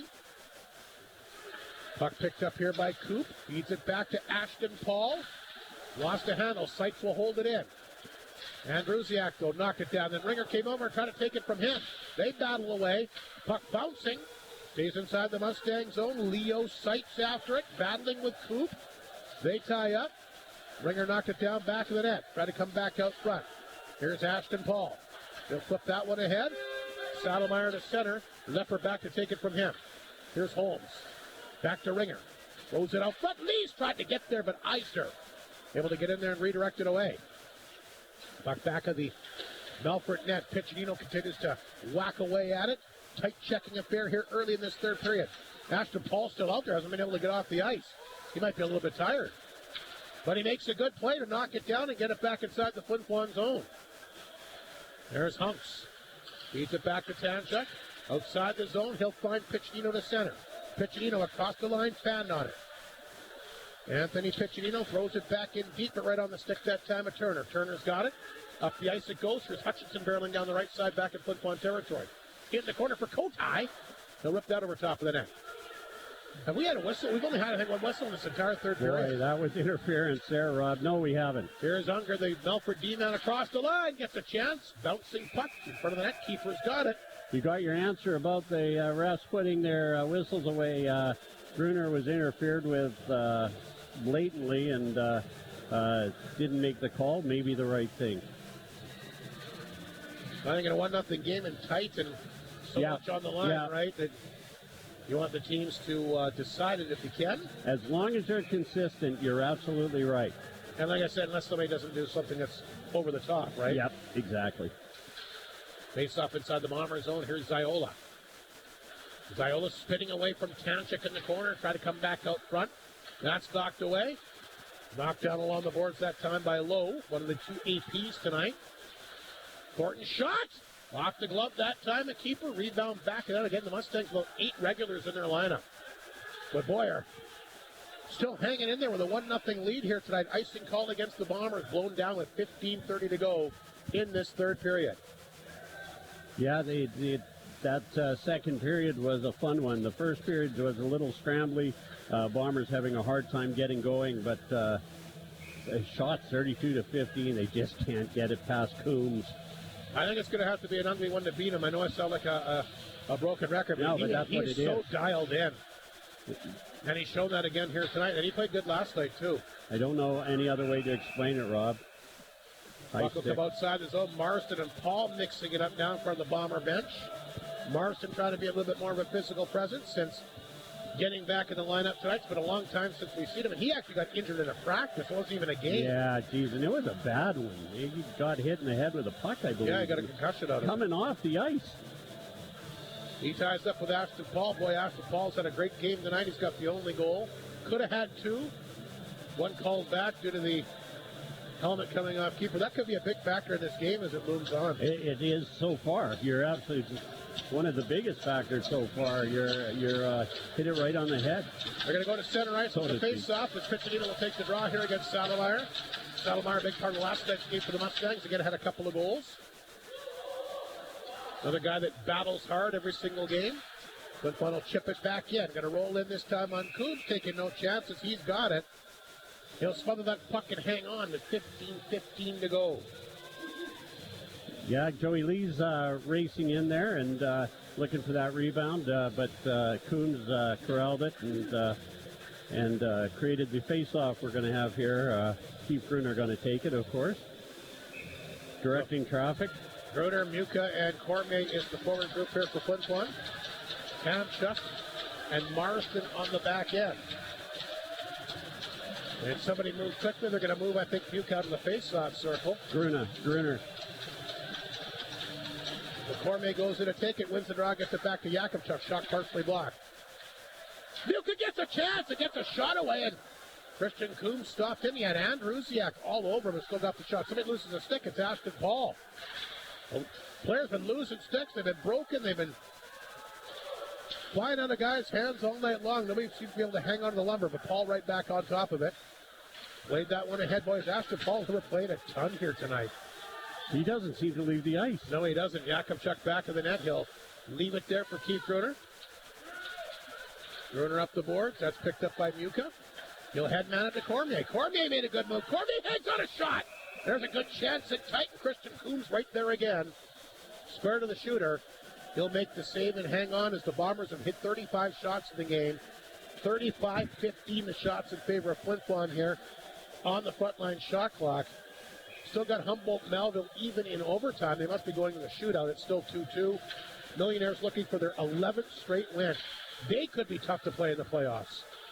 These are hot right now. Yeah, absolutely. And they don't give you much either.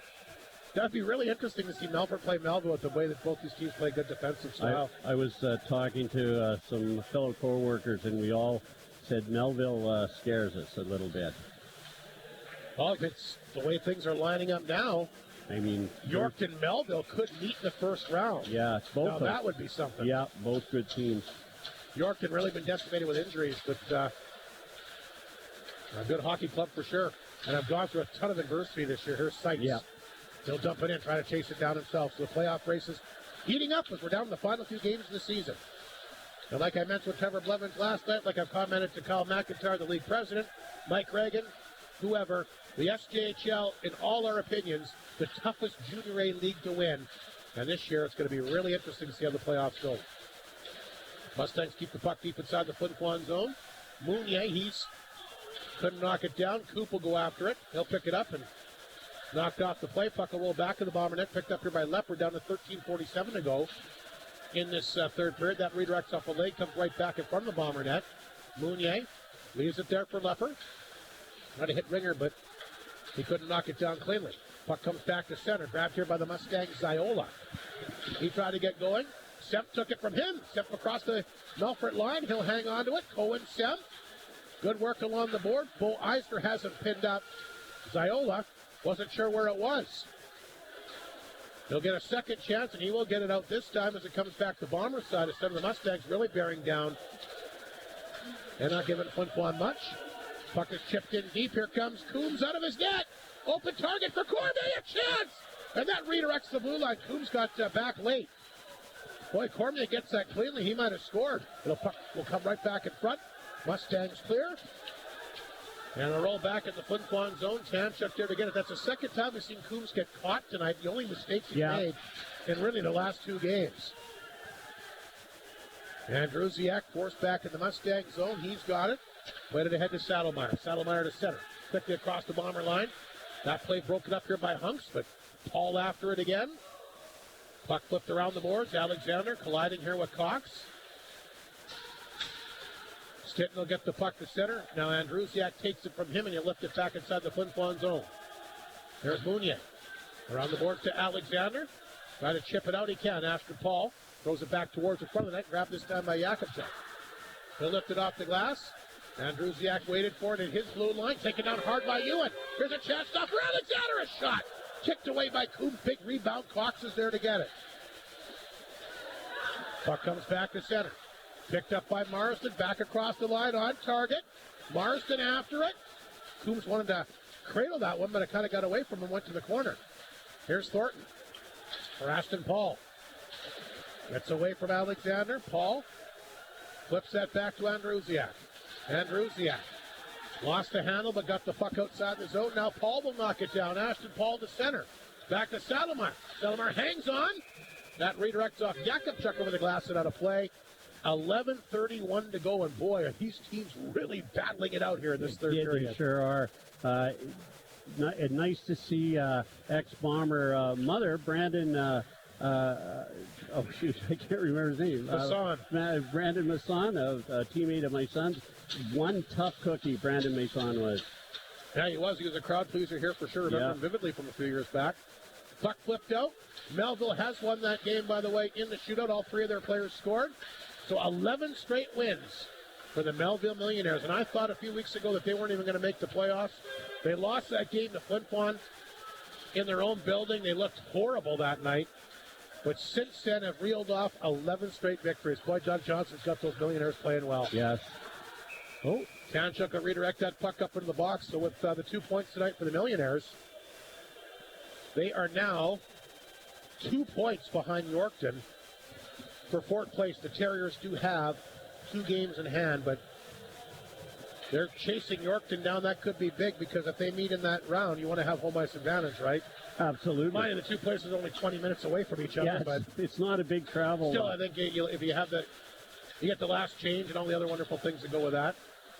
Here's a pass for Piccinino. He's down the wing. He'll fire it on target. Coombs, no problem that time. He'll reach down and make the glove save and hang on. 10:50 to go. Really? Fans just hoping that they can get something to cheer about here. Yeah, and there are a lot of fans here tonight. A little bit of a playoff atmosphere for sure. Really, you know, this game, standings-wise, really doesn't mean a lot. The Mustangs 1 point away from securing first place. The Bombers in the playoffs. If you're Flin Flon, though, you want to hang on to second if you can. That's right, and you don't want to start losing. Oh, boy. There's a chance in front. That took a funny hop on Coombs there. Ringer will keep the puck in. Mustangs grab it back. Ashton Paul out there again. You're right. I don't think he does leave the ice. Here's Cox back to center. Throws it back inside the Flin Flon zone. Luke Lepper there to collect the puck back of his own net. Again, it's a 1-0 Melfort lead. Ashton Paul's got the goal. 2:54 the opening period. It's been holding up here. We're down to the final 10:22. Bombers in their own zone. Lepper will put the puck back here. Here's Holmes. Back to Semp. He'll chip it in. Piccinino will race after it. Takes Coop down in the corner. Puck underneath him. And after Paul will shovel it back. That's picked up here by Eisner. Bo Eisner has it for the Mustangs. He'll carry it out. Bo Eisner to center. Had that big short-handed goal last night. Eisner right up the middle of the ice. Finally got stopped here by Lepper. He'll play it ahead. Here's Leo Seitz. He'll get to it. He'll dump it in. Coombs going to wander out of his net yet again. Left it back there for Coop. Here's Coop. He'll swing the pass to Belton a little bit behind him. Lee's in there. Tried to take it from him. Puck is bouncing at center ice. Look out. We got one of the Mustangs here. That was Belton. Him and Mounier are going to get. There are going to be penalties now. I think they're both going to go. Belton going to get a roughing call. Mounier had him tied up there, and he took a really good whack at him. I think just one of them, Rob. And I think you're right. We got immediate timeout. We'll take a break. That was a quick 10.5 minutes. 9:32 to go. Another power play for Flin Flon. We'll come back momentarily here on 102.9 CFER and Flin Flon, online.com. Discover the sweetest deals on Honda ATVs this year at RAG 1987 in the PAW. You can save $750 on select 2024 ATV models with financing starting from 2.99% for up to 60 months on all 2025 ATV models. You don't even have to make any payments for up to 90 days. Located on 105 2nd Street West in the PAW, RAG 1987 is your exclusive dealer for certified Honda parts in the PAW. Chicken Chef wants you to get a jump start on celebration season. That means weddings, grad parties, family functions, wind-ups, and more. Chicken Chef knows that nothing says celebration like eating well. Have them cater your event that you'll be too busy doing everything else for, and you know it will be handled professionally and deliciously. 10 seconds. Call 687-3779 or pop by the restaurant to put together something special suited to your needs and taste. Chicken Chef, where memories are made. And Rob Corney is going to be our Pepsi Power Play contestant this time. He gets his products at the Gateway.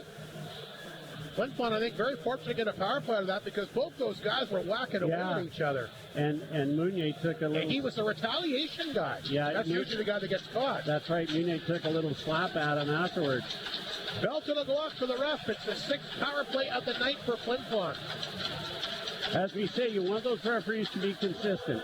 Hunks will keep the puck in. That got blocked. Lepper. They're going along the boards. Back to that it goes for Semp. Ringer will pinch in here. Bombers bring it right around the boards. Here's Luke Lepper racing in there as well. All hands on deck now for Flin Flon, trying to get a goal. They'll send the puck to blue line, but Hunks can't keep it in. Puck will make its way down here on Kiefer. He'll make the save. Hunks will pick it up, back of his own net. Minute and a half to go in the power play. 9:04 in the third period. Melfort in front, 1-0. A power play goal by Ashton Paul. Keep going to the center of the ice, knocked away from him. They'll force Hunks back on his side of center. Here's Luke Lepper. Lepper will play it ahead. Nice pass here. Knocked down by Semp. He'll drop it back to Ringer. Blue line for Hunks. Fakes the shot. Top of the circle. Lepper walks in. That got blocked. Gets his rebound. That got blocked again. Lepper knocked it down. Back of the goal for Gruner. Centers it up front. Ringer a chance, and he ripped it wide. Stick side. Hunks again. Can't get there. Down the ice it goes. Boy, what a chance. And again, you got to hit the net, Mike Slip. Gruner's missed so many good chances in tight here tonight. Puck will roll inside the Mustang zone. Andrusiak off the partition. Comes right back to Lepper. A bomber bounce there. They'll keep it in, but they give it right back to Andrusiak. He'll lift it down the ice. Tanchuk with Shepard on top of him. In the corner for Piccinino. 35 seconds to go in the power play. Piccinino racing through center inside the Mustang zone. Dropped it back to Lees. Beats it out front. Tanchuk a chance. There's a good save. Coombs to close the door.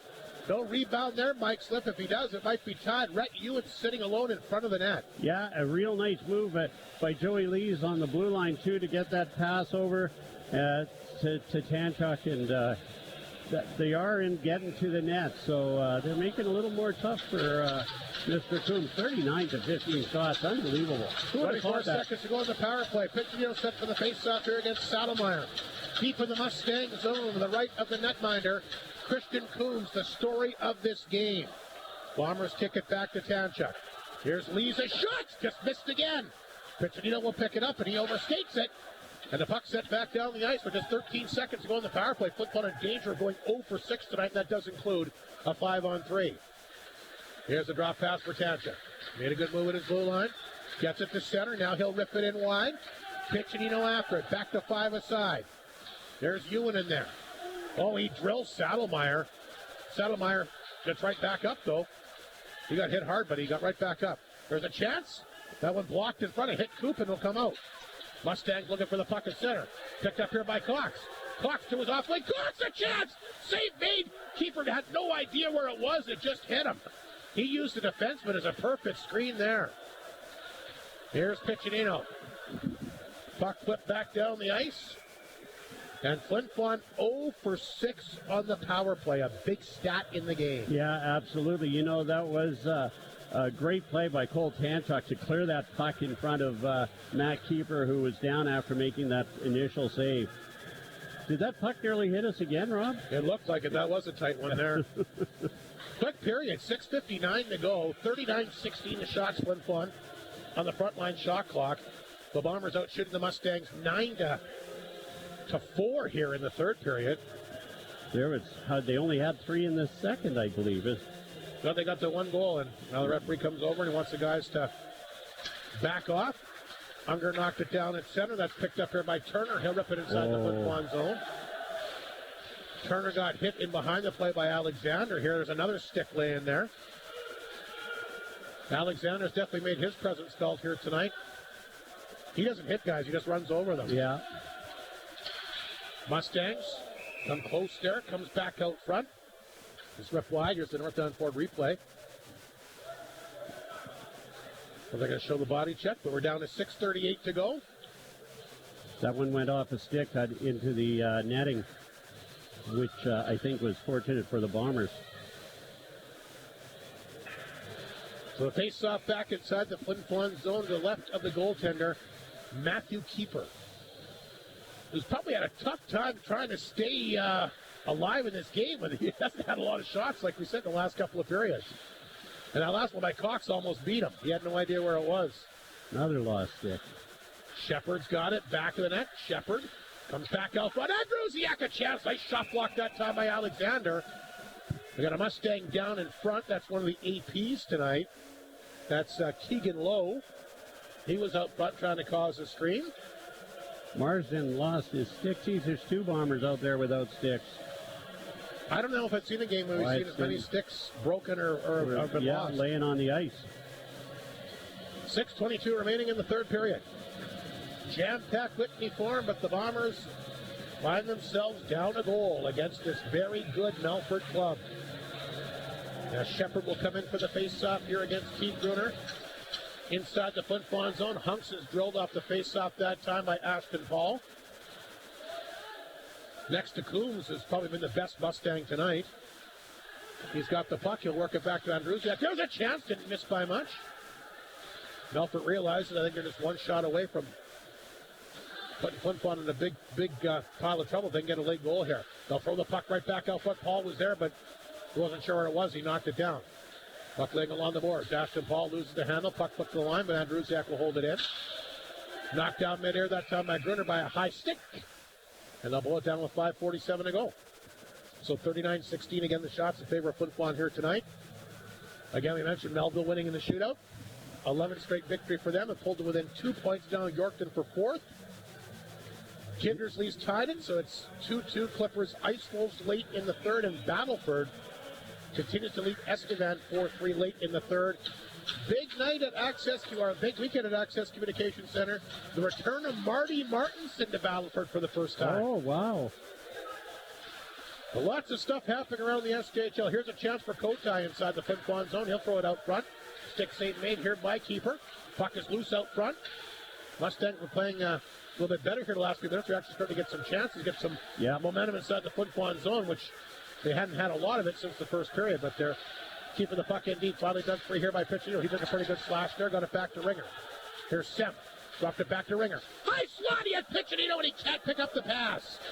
There was a great chance there, and they come up empty again. Ringer flipped it back across the line. Here's Piccinino on target. Coombs is there. He'll reach out and make the save. 5:07 to go. You know what? Marty Martinson going back to Battleford is akin to Wayne Gretzky after getting traded to L.A. going back to Edmonton. Oh, you're talking about the greatest Canadian of all time? Marty Martinson. Well, yeah, that would be my vote, not Wayne Gretzky. I don't care what Donald Trump says. Not right now.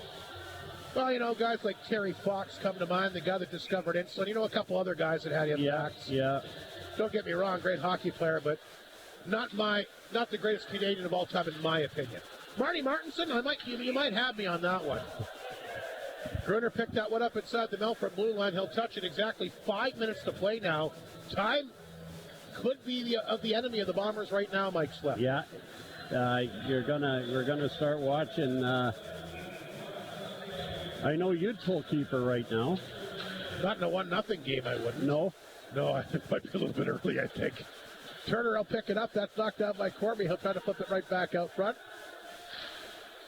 Bombers hold it in. Nice job by Cormier. He'll lift it in along the glass. Back of the Mustang net. That's Turner. Been playing a ton here tonight. The former Western Hockey Leaguer. Gets it ahead to Ziola to center. He'll dump it in. Puck will lay back of the Bomber net. Racing back to get that as Jakubchuk. Penalty coming up against the Mustangs again. Something happened at the side of the net when Jakubchuk went back there, but they're going to get another penalty called against it. It's going to be a high sticking call. Beavers, I didn't. Did Trevor Blevins, well, no, I just saw the referee put his hand up. I saw Jakubchuk go back and get the puck, and the hand went up. Yeah. Trevor Blevins not happy about it. I don't blame him. It looks to the heavens. Yeah, I'd like to see the replay on that because I Well, here we go. Another power play for Flin Flon. Opportunity number 7. With 4:26 to play. Off the face-off, puck comes back to Hunks. Stop, shoot, save made. A good one by Coombs again. And look who was out there causing trouble. Cohen Semp. Have you seen it? I mean, I know we've seen a lot of great goaltending this year, Mike. Have you seen a guy dialed in like you've seen Coombs tonight? Well, we've seen a few, I think, Rob, but he's playing fantastic. I mean, like, there's nothing even close to getting by him. No.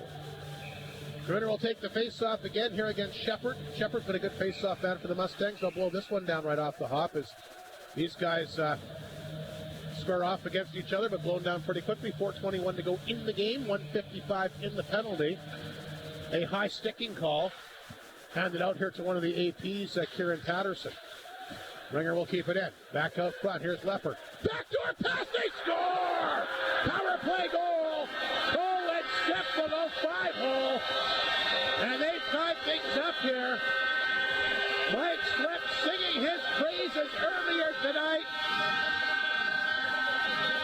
Not only can Mike Slip make a whole auditorium of people give him 3 standing ovations, he makes the call for Cohen Semp tonight. He ties up the game.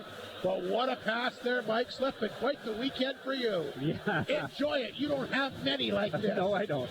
Cohen Semp, very impressive tonight. He's been mixing it up in front of the net. Goes What to a the pass net. that is from Luke Lepper there. And Luke Lepper, you know, again, we haven't said his name a lot. That's because he's been playing great defensively. Well, you get 7 power plays, you're bound to score sooner or later. The Bombers do. You get 42 shots, you're going to score sooner or later. So Cohen Semp will get the goal, and that is his 13th of the year. And Luke Lepper will get the 1 assist. Knocked out here by Ryder Mika. Flin Flon keeps the puck in deeper. That's going to give them some momentum here as they finally get a puck past Christian Coombs, and it has to be a picture-perfect shot, and that one was. Turner will knock it down. Plays it back at Humps. Look out, it gets away from. Here's Hutchinson racing down the ice. Hutchinson will get it in. He got tied up with Lepper. Lepper tried to flip the puck out. Puck comes to blue line, held in by Eisner, sends that pass back to Turner. There's a shot through traffic, kicked away by Keeper. Belton's got the rebound. Back out front, knocked out by Eisner, spins, fires, you can block that. And he'll flip it. If you're Flin Flon, you got to be really careful now. You don't want to take a penalty late. No, and they didn't put the whistles away. It looked like they were going to. Yep. Flin Flon will get it back in deep. They're sitting back of the goal. Saddlemeyer comes back along the boards. That's picked up here by Cox. Newen wasn't sure where it was. Big collision in behind the play. Here comes Ashton Paul. Once again across the line. Knocked out here by Alexander. He'll flip it ahead. Andrusiak right back out there. Another guy that never leaves the ice. Here's Andrusiak. Less than 3 minutes remaining. Flin Flon's tied, and it's 1-1 here late at the Forum. Puck set inside the Flin Flon zone. Yakimchuk will push it. It gets off past Andrusiak, and Thornton, the Melfort captain, will race back to get it. They'll play that up the board. It's going to be an icing call against the Mustangs. Yakimchuk will touch up. 2.5 to go. And finally, Flin Flon gets a power play goal. Turned into a great game. That first period certainly wasn't, but and not just because the Bombers have outshot them and scored. The Melfort Mustangs have played extremely good. A lot of those 42 shots, like we said, a lot have been from the outside, but that was a perfect. I'd love to know how many shots they've blocked tonight. And how many they've missed. The Bombers have missed. I mean, there's probably 50. Well, Keith Gruner alone's missed 3 or 4 chances and tight himself. He's had a tough time hitting the net. And, of course, the one chance he did get in tight, Christian Coombs robbed him late in that second period. Piccinino pinned up hard along the boards here by Thornton. Flin Flon trying to get something going here in the late stages. 2:18 remaining. They've got a power play goal. We'll see if they can score 5 on 5, but it's Andrusiak that's got the puck. They'll play that one to Cox. He took a hit, got it back to Bomber. Blue line, Lepper there to cut this one off. Here's Luke Lepper, swings the pass to Ringer. Ringer across the line, knocked away that time by Unger. Ziola will pick it up. He's down the right side, across the line, knocked away from him. Ryder Ringer got it back to center. Here's Turner to Unger. Unger to center. I really like this Unger for a young D-man. He looks good. Like I said, he flies under the radar because of how deep that back end is, but I'll tell you what, there isn't a team in the league that wouldn't love to have him. Yakimchuk up the boards. Flin Flon tries to get the puck out. Muka pokes it ahead. Muka's had a nice third period here tonight as well. That one comes back in. Keeper the save. 1:28 remaining. Here's the stretch pass to Cormier. He'll pick it up. He'll flip it back inside the zone. Thornton will go back to get it. Gruner watched him. Here's the pass to Andrusiak. All the way up the left side, picked up by Belton. And that ends up hitting Yakimchuk, comes across the line. I thought they might blow that down. Yeah, hit the bottom of the clock. I thought so too, Rob. Here's Lees. Played it ahead. Puck will bounce across the Mustang zone. There's Thornton. A minute remaining here in the third period. Thornton played it back to Andrusiak. Stretch pass, Saddlemeyer. Here he is across the line. Good play along the boards. Up front to Belton. Ewan will pick it up for Flin Flon. Try to get going the other way. He'll poke it across the line. Yeah. Offside. Lee's offside. They'll blow it down. 44.4 seconds to go, but a big goal here late by Cohen Semp has given the Bombers some life. Yeah, the Bombers got to be happy. Coach Reagan and the rest of the team have to be happy the way this game is turned around. The only thing standing between the Bombers and winning this game is Tristan Coombs. What a performance he's had. Ringer will take the face-off against Salomar outside the Melfort blue line. Still plenty of time left, 42 seconds to go. Puck set inside the Mustang zone. There's Ringer's chance. That got blocked by Saddlemeyer. Melfort on the charge. Ashton Paul down the wing. Paul cutting in. Oh, good save by keeper. Ashton Paul going for broke down the right side. Gets in tight. And like I said before, Christian Coombs aside, Ashton Paul's probably been the best player in this game. Yeah, he's played very well. Well, you should have another goal that they took away from him. He came close there again. That's right. And he's out, like we said, he's out there all the time. Heck of a rush there. He's skating a lot better than I remember. He's a different player. Trevor mentioned him last night in the pregame. He's bought in. Yeah. It's a great team there.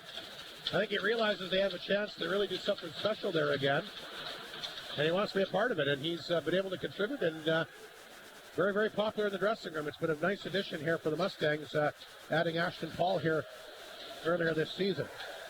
And he's been great tonight. Buck will roll back in the Melfort line, picked up here, or back in the Melfort net, rather. That's Thornton. He'll feed that one back to Andrusiak. To Thornton. Belton lost an edge, went down in center. Here's Paul again, 6 seconds to go. Ashton Paul offside. Blown down with 3.5 seconds to go. Flin Flon tying up this game late on a power play marker by Cohen Semp. His 13th of the year, Luke Lepper, the beautiful feed out front. Able to tap that one home. It was beautiful. Ashton Paul still out there. Face off outside the Bomber blue line. Keith Gruner will line up for the draw here against Saddlemeyer. Gruner wins the draw. He'll poke this one back. Look out. Mounier tapped it ahead. That's picked up here by Cormier. And we're going to get to overtime here, Mike Slick. Yeah, you and I like the 3-on-3. Overtime has not been kind to Flin Flon this year. The record is 1-3 with one. So they're 1-3-0-1. There's one overtime victory, 3 overtime losses, and 1 shootout loss. That shootout loss, of course, was against Laurent here back in the new year. As for the Mustangs in overtime, a little bit better. 3-0-2-1, 3 overtime victories, 2 shootout wins, and a shootout loss. So they've only lost one time when they've gone to an extra period here, or extra time here this season. Flin Flon just the 1 victory, Melfort just the 1 loss, and it's going to be interesting to see what happens 3-on-3 here. Yeah, it's always exciting, and what a nice... Mustangs, though, guaranteed first place now, Mike Slip. That's right, yeah.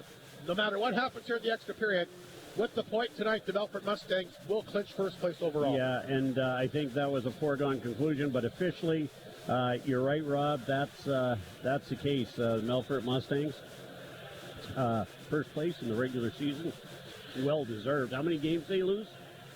So far in regulation, they've only lost 7.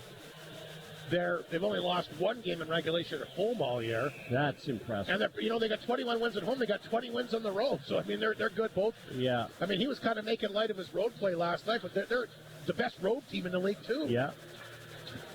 And a lot of injuries, like we said. Yeah, 8 regulars under the lineup tonight. Been a tremendous effort by Trevor Blevin's crew, no matter what happens here in the extra period tonight. So the Bombers are going to start things off with Gruner. Lepper, who, of course, fed that terrific pass to Cohen Semp and Anthony Piccinino. Mustangs will counter with Kotai, as well as Thornton and Hutchinson. Off the face-off, the Bombers will get the puck back in their own zone. That's picked up here by Luke Lepper. Lepper's got it. Swings the pass ahead to Gruner. Gruner to center. He'll carry it across the Melfort line. Gruner down the left wing. Kind of lost a bit of an edge, but able to hold on. Lepper at the blue line. Got tied up that time by Kotai. Kotai will get the puck free in his own zone. Back of the goal picked up here by Hutchinson. Here's Hutchinson. Back of the net for Kotai. Piccinino going to go off for a change, and Cormier will come out to replace him. Kotai is going to hang on the puck back of his own net. Bombers, by the way, 12 shots in the third period. They have 42 for the game. Mustangs had 7, 19 for regulation. Mustangs finally moved the puck ahead to Belton. He'll be dangerous here 3-on-3. The guy can really skate. Belton across the Bomber line. Dropped it back to Andrusiak. Andrusiak tried to come back out front. Knocked away by Cormier. Gave it away to Saddlemeyer. They force the puck out. But here comes Saddlemeyer right back on top of Hunks. Saddlemeyer with Belton. Nice job by Hunks to reach down and block it. Hunks, can he play it ahead? He does. Ringer's got it. He'll come down the ice one-on-one against Andrusiak, waiting for some assistance. Ringer will backtrack to center. Lepper will jump right back out there. Here's Ringer. Across the Melfort line. Ringer down the left side, hangs on, throws it back to Lepper. Luke Lepper will drop the pass along the boards. Here's Ryder Ringer, forced back to center ice. 3:20 to go in the overtime period. Cohen Semp. Headmans it. Chance it for Lees. Lees, can he shoot it? No, he can't. He was open. Now the puck gets poked just wide, and here comes Eisner. Eisner down the wing. He'll carry the puck across the Bomber line. Puck will over the front of the Bomber net. Grabbed and held onto here by Matthew Kiefer. So neither team been able to really get that good quality chance so far in the overtime period. Both teams playing this overtime smart. They brought it in, turned it around when they needed a change, and the last thing you need in 3-on-3 is tired players. You don't want to get caught. Yeah, you got to make those quick changes, and both teams have done a nice job of that. Ashton Paul out, going to take the face-off against Gruner. Gruner will win the draw, and he'll start to skate away here to center. Here's Gruner. Center of the ice. Hangs on a shot. Good kick save that time by Coombs, and then turn around into his goalie here as he's trying to get back. Ashton Paul has it. He'll carry it up the ice. Here's Ashton Paul. Ashton Paul dropped it back to Unger. Unger back out front. Ashton Paul. Side of the net. Paul heads it. Shoots it. Save made by Kiefer. Paul gets his rebound. He falls down along the boards. Can Flin Flon poke it out? No, they can't. Paul gets it back out in front again. Drop pass to Unger. Ashton Paul for the win, and he fired it off the crossbar. Ashton Paul within an inch of ending this game. Here's Ringer back to center. All by himself. Gruner is absolutely gassed. Ringer will hang on to it. Throws it in deep. There's Cormier back on the ice. Nice job to finish it off. Knocked it down. Here's Cormier. From a sharp angle, ripped it wide. Lepper will knock it down, and he'll hold it in. Here's Luke Lepper. At the blue line, Ringer scanning in front of that. He's forced outside the zone. Less than 2 minutes to play in the overtime period. Luke Lepper forced back inside the Flin Flon zone. Ashton Paul still out there. Ringer trying to poke it ahead. Knocked away this time by Kotai. Throws it in tight, but here comes Flin Flon back the other way. Ringer will knock it down. Ringer, high slot, throws it back up front a little bit past Lepper. Kotai pinned him up back to the net, knocked it to the ice. Got the puck underneath him. Kotai will dig it free. He could have had a 2-on-1 up the ice, but he kind of broke back on it. Now he'll hang on to it and size things up back in the Melfort net.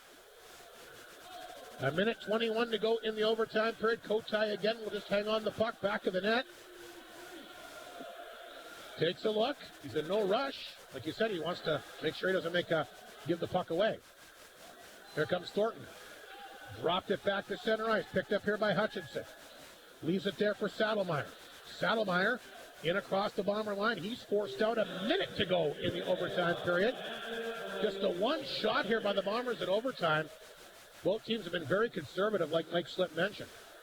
He'll flip that back to Belton. Center ice, look out. Rolls across the Bomber line.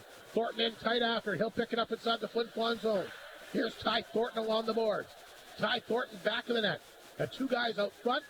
He'll hang on to it. 35 seconds in overtime. Thornton can try to finish it himself. Gets to the front of the net. Gets a backhander away and stopped by Keeper. Thornton will get it again. Back out front. Here's Belton. Belton circling inside the Flin Flon zone. Here's Belton. 20 seconds. Puck redirects. Comes back to center. Picked up here by Andrusiak. He'll take a chance. 13 seconds remaining. Andrusiak across the Bomber line. Throws it through traffic. Missed everybody. Hunks will play it ahead. 4 seconds to go. Step across the line. We'll rip it on target. Off the glove that time of Coombs, and we're going to have to go to a shootout. And this will be really interesting with the way that Coombs has played here tonight. Can they get a puck past him in the shootout? Yeah. Excuse me. Joey Lees was just gassed, and the Mustangs kept the puck in their zone, or in the Bomber zone, and Joey couldn't get off the ice. He was gassed. Well, look at he and Sempt on the boards there, both tired young men. Both teams got one shot in overtime, so Flin Flon 43 tonight. The Mustangs 20.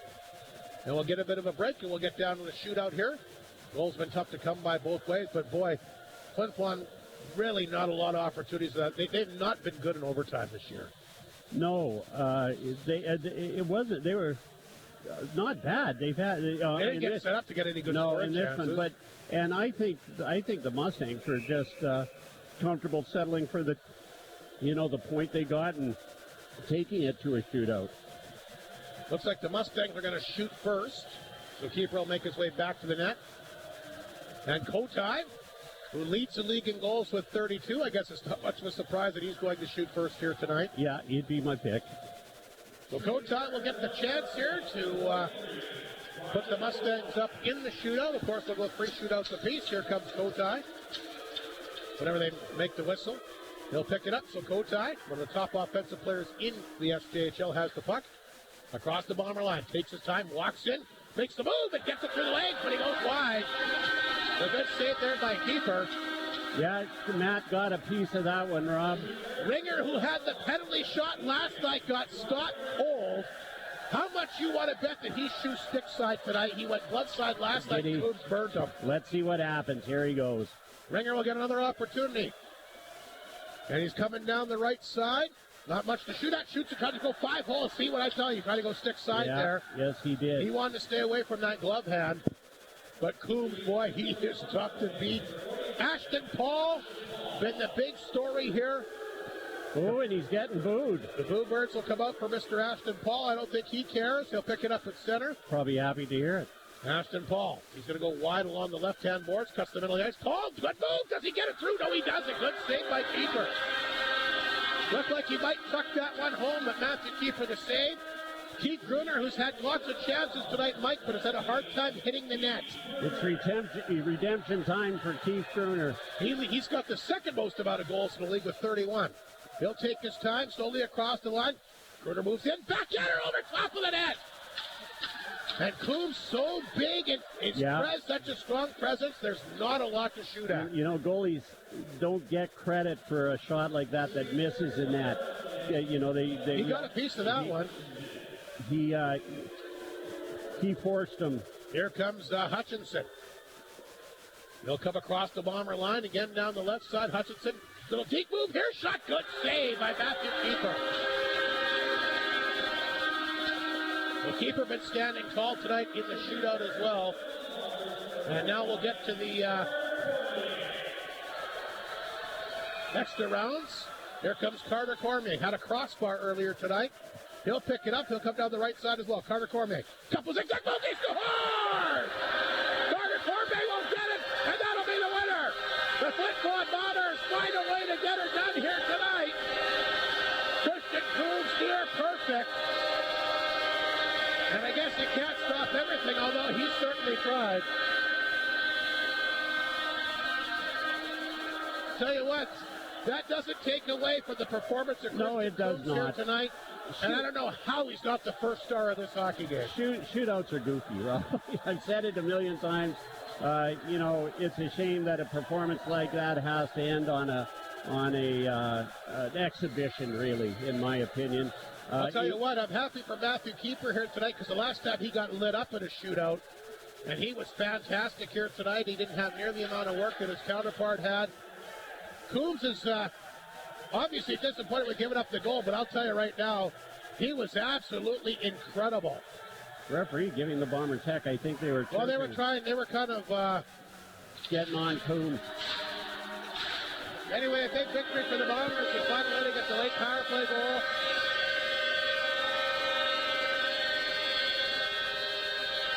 And Carter Cormier will score the shootout as well. Although it is still a big night for the Mustangs because with that single point, have officially clinched first place overall. We'll take a break. We'll come back with all the particulars. We've got all the post-game show awards. We'll have the final scoring summary. And, of course, the McDonald's out-of-town scoreboard. Lots of other fun stuff for the Whitney Forum. But, boy, great goal from Carter Cormier. Bombers win it in a shootout. 2-1 the final here on 102.9 CFAR and FlinFlonOnline.com. Crane Furniture knows you've dreamed of the day you could say goodbye to your old appliances. And that day is here. For third period, there's 5 after this one. You can save $150 when you purchase 2 major Maytag kitchen appliances. 12, including this one. The obnoxious hum and the oven with the faulty burner. Okay. And say hello to a brand new pair of Maytag Major Kitchen Appliances. Maytag's Buy More, Save More deal, now until March 3rd at Creighton Furniture and Appliance Center. Bailey Homes provides ready-to-move homes as unique as you and your family.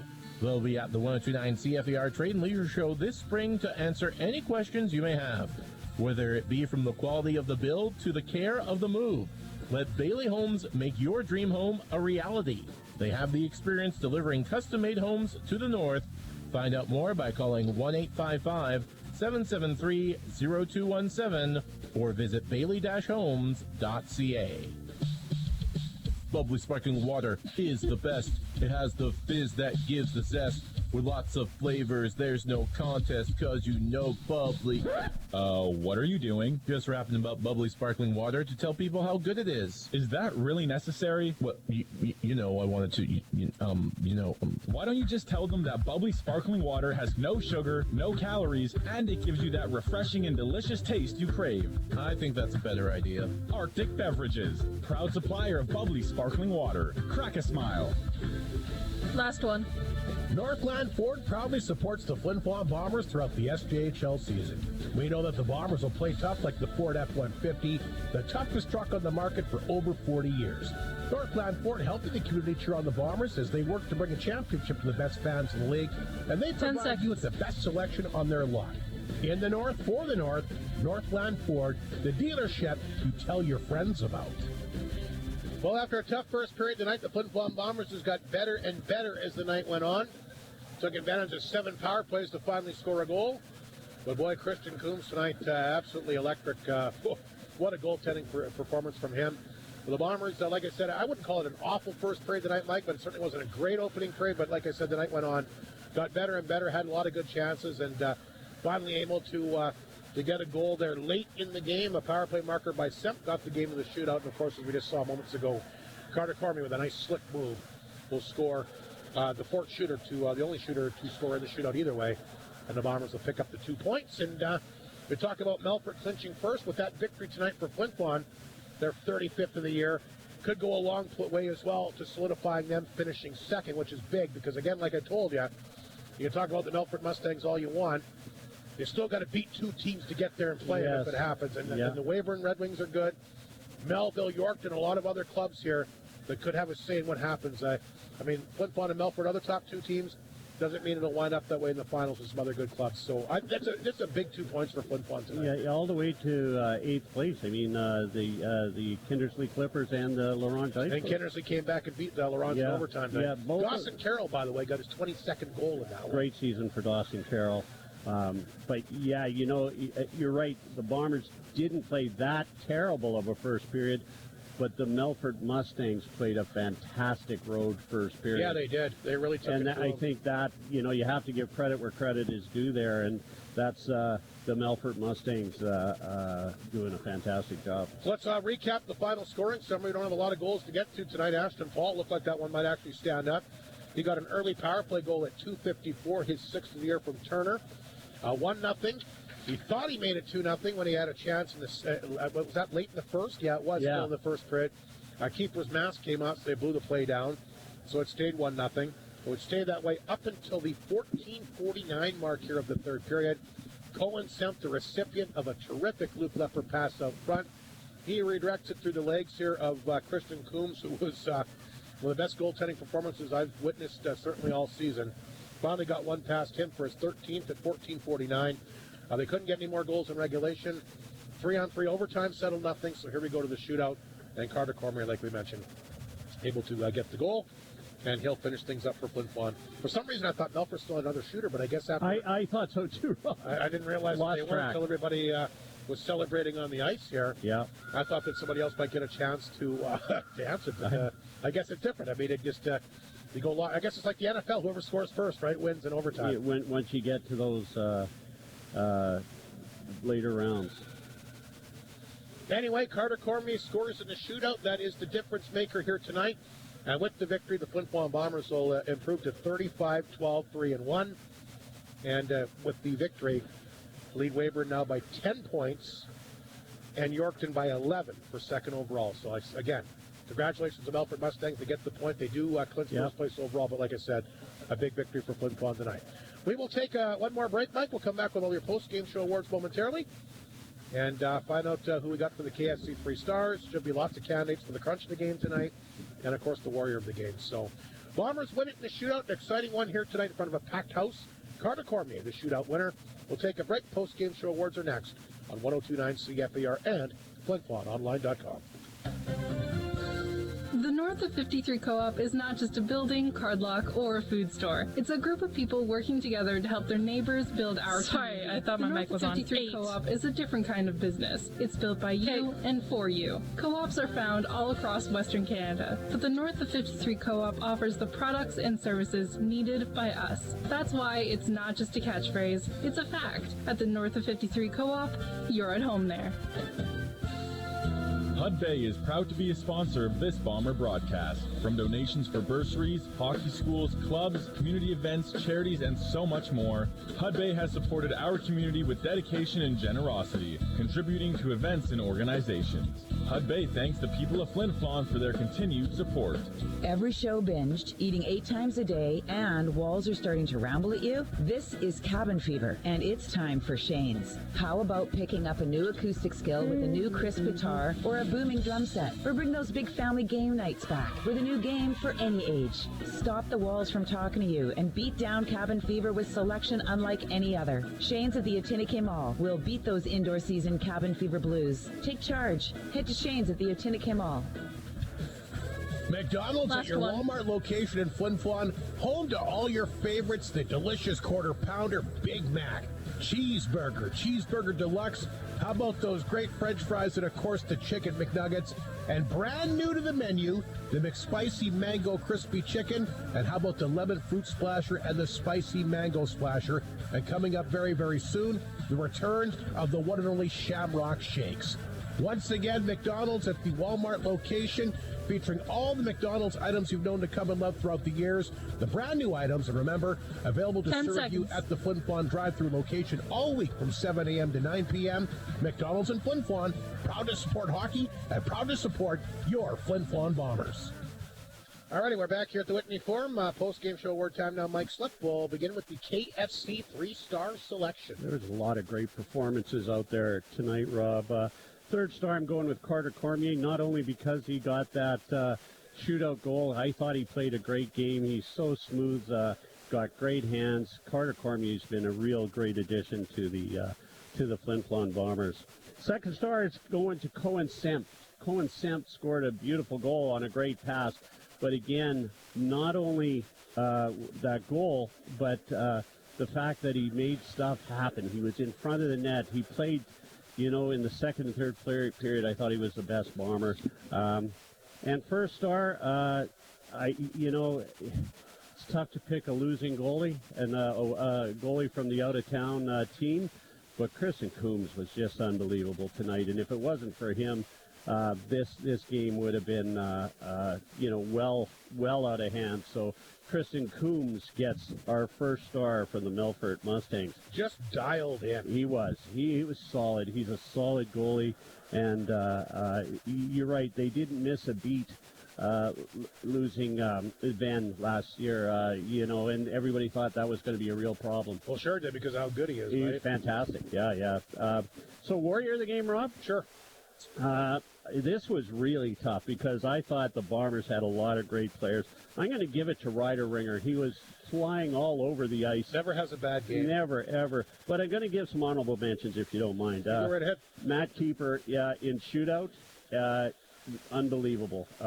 So I got to give him. I thought Liam Hunks had a great game also, and I also like Luke Leffer. So I spread it out, but Ryder Ringer, Warrior of the game. Crunch of the game, Alexander on Turner in the third period. There was a lot of big hits. Some of them were penalties, and I don't like giving those away as big hits, but Mukon Thornton was a nice one in the third. Ewan on Ziola was a really big hit in the third, but I'm giving it to Alexander on Turner in the third period. And those are your awards tonight. Right on. Good job there, Mike. We'll take one last break. Mike Reagan's made his way up to the booth. There are all kinds of chatter from all over the place in the rink here tonight. We'll take one last break. We'll come back with Mike and wrap things up. The Bombers winning in the shootout once again, the final 2-1 here on 102.9 CFAR and FlinFlonOnline.com. Great North GM in DePaul is one of the leading new and used vehicle dealers in northern Manitoba. Equipped with a highly trained and professional sales department, they also have multiple certified trained technicians on site to make sure you get the best service for your car, truck, or SUV at an amazing price. Great North GM. It's always a great day at Great North GM. Chicken Chef wants you to get a jump start on celebration season. That means weddings, grad parties, family functions, wind-ups, and more. Chicken Chef knows that nothing says celebration like eating well. Have them cater your event that you'll be too busy doing everything else for, and you know it will be handled professionally and deliciously. Call 687-3779 or pop by the restaurant to put together something special suited to your needs and taste. Chicken Chef, where memories are made. Life is a contact sport. Sometimes it hurts, but thanks to Chiropractic on Main, it doesn't have to. Everything about your ankles depends on a good foundation from below. Have your feet work for you, not against you. Get into Chiropractic on Main across the post office today. Don't suffer from agony or defeat any longer. Chiropractic on Main, feel the difference in every step. Last one. Hot honey. Huh? Me? Wait, who are you calling honey? The new hot honey chicken sandwich from KFC. That signature filet topped with 100% pure honey and chili peppers plus crispy jalapenos. Sweet with heat. So you see, when you were 10 seconds. It was all a comedic misunderstanding. But there is no misunderstanding. The hot honey chicken sandwich from KFC is so good. All righty, welcome back to Whitney Forum. Mike Reagan, the head coach of the Bombers, joins us here tonight. Mike, very emotional victory here for your club tonight. You win it in the shootout 2-1. Did you think you were going to get a puck past Christian Coombs this game? I thought we deserved to, but he played great. You know, it was a playoff-type game. You know, both goaltenders were good. You know, obviously Keeps wasn't as busy as Coombs was, but at the end of the day, we're really proud of the guys that they stuck with it, and we deserved to score tonight. And, you know, we hit 5 crossbars on the weekend. Obviously, if those go in for us, we're talking about momentum swings, and maybe we're not having to go to OT here, but very emotional win for us. I think it's a really big one for us. You know, it doesn't change things in the standings, but it's huge for the confidence of the guys, and they learn that you stick with something, you get rewarded. And we played Bomber hockey tonight. Like, I thought we were physical. I thought we won most races to loose pucks. We had them on their heels a lot of the night, so really proud of the guys. Nice to win a game in overtime, too. Mike, you only had the one overtime victory. The last time you had a shootout, you lost to Laurent, but not the case tonight. And we talked about Coombs being dialed in, but Keeper really dialed. He made some really good saves. Yeah. I mean, Melfort's got some pretty good players, and he stopped them all. Yeah, well, it's funny because he was saying in the dressing room he's now he's been in 6 shootouts, and he's 1-5. That's his first shootout win. So, you know, good for him. He's obviously been a huge part of our success this year. We talked with him last night about, you know, rebounding, his first loss of the year. And I think that, you know, we just talked about, like, how this is a big game for him. And he responded, and that's what you want to see out of your team. And I know it's an overtime win, but sometimes these ones go a lot further than winning 6-0 or something like that. You know, like, you get guys believing in there and understanding that it takes more than, you know, cute hockey plays to win a game. And, you know, our power play was 0 for 4 early on, and it ends up scoring the tying goal. Great play by Laps, and you know, great job by Semper going to the net and bearing that. So real proud of just everybody, you know. You got Kyle Marston back tonight, Mike, for the first time in a while. What were your thoughts on his play? Yeah, I thought he had impact. You know, like, I mean, he's a big, strong guy. He brings that physicality. He can down low. He's tough to beat. You know, he's a big presence on our back end, and something that we need. You know, we need that size, and you know, Melfort's got Roberts, and we've got Marsden. You know, where they're big, strong boys that are physical and tough to play against. Well, he looked good out there tonight for sure. Great to have him back, and just a very emotional hockey game. Great crowd here tonight, Mike. Yeah, a lot of fun. Very, very exciting. I'm sure the players appreciate all the youngsters here cheering them on this weekend. Yeah, it's been I mean, obviously we weren't here yesterday, but I think there was over 400 people for the Flin Flon game yesterday, which is awesome. And I think they play at 11 o'clock tomorrow, so hopefully we can get a lot of people out to support those youngsters. And, all those kids are just so happy to be, at the game here tonight and brought some energy. And hopefully, Flin Flon can support, our youngsters here. And I know when I was playing in the Western Bantam Championships here in Flin Flon, and we had 700-800 people here, it's such a great feeling for a young kid that's never experienced that before. So hopefully, like I said, we can get a good crowd out for our youngsters here. And I know that I meant to mention this last night, but I was in the lobby there and just looking at all the great prizes and the support from, that's what makes Flin Flon so special, is just how the community supports each other and tremendous prizes, And, that's what he was saying. Like 25 prizes for the penny parade. Unbelievable. And then I saw the Game Stars from Ped's Threads, our blankets that say Game Star Flin Flon, and just a pretty cool gift that I think that a lot of kids are going to, cherish. We look back at memories and stuff like that if you win one of those, and it reminds you of playing here in such a great building here. So kudos to the community for the support, and looking forward to seeing those guys play tomorrow. One more thing, Mike. You look ahead to Battleford now. They'll be here I can't believe it takes all the way to March for Battleford to come here, but they'll be here next weekend. Could be a possible playoff preview. Yeah, no, we're excited about that. You're right. I mean, Battleford usually is here in February. I know that when Klamoska was there, he always liked coming up to Flin Flon later on in the year so that they were battle tested for the playoffs. And so they're coming here a little bit later than normal. And like you said, Hardy, could be a first round preview here. So big weekend for us. What's the plan after that, Mike? I mean, I know Melfort's clinched first place overall. I mean, you got a pretty good chance to clinch second overall. You try and rest some bodies here down the stretch? Well, we'll see where we're at. I mean, we've got some nicks and bruises right now that we've got to take care of. And I think that we're taking it day by day, and just you also don't want guys to get out of rhythm too. But guys that need the rest are going to get the rest. And I mean, honestly, Hardy, though, it depends on what's available to us as well. We've got our APs playing, in the playoffs and stuff like that. So depends on what's available to us and that. But yeah, we're hoping to get.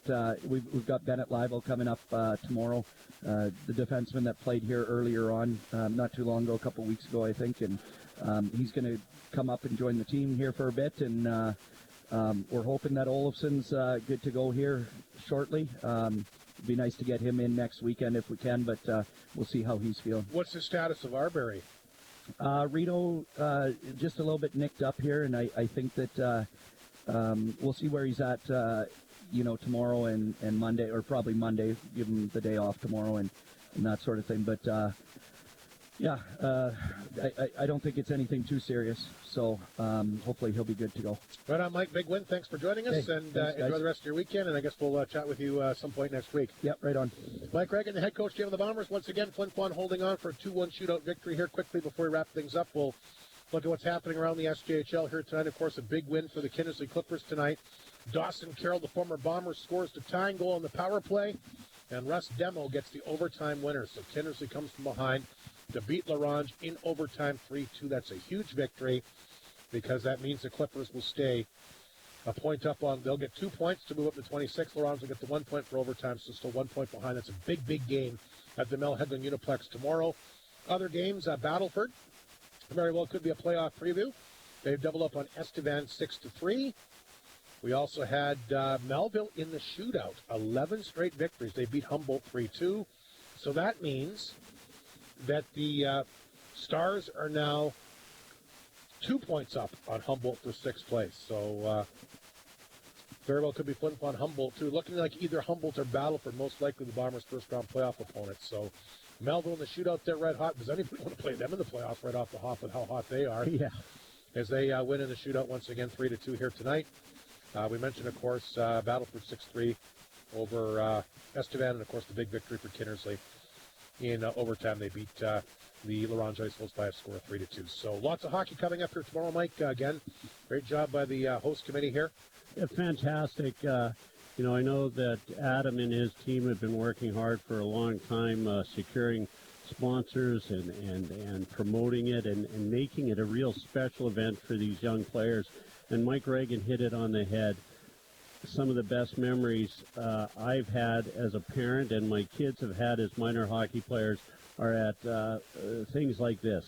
And they keep those Player of the Game awards, and it's really special for the young folks that are here playing their hearts out. And Flin Flon will get a chance to play for a medal tomorrow. They'll play their first game tomorrow against Vipois. That's set to go at 11 o'clock. If they win that game, they'll move to the gold medal game at 4:45. If they were to drop that game, they'll play in the bronze medal game at 2:45. So good luck to them.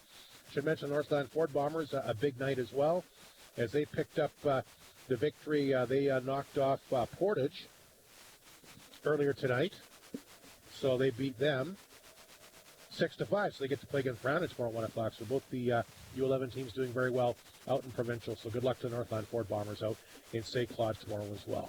That's finally going to do it for our broadcast here tonight.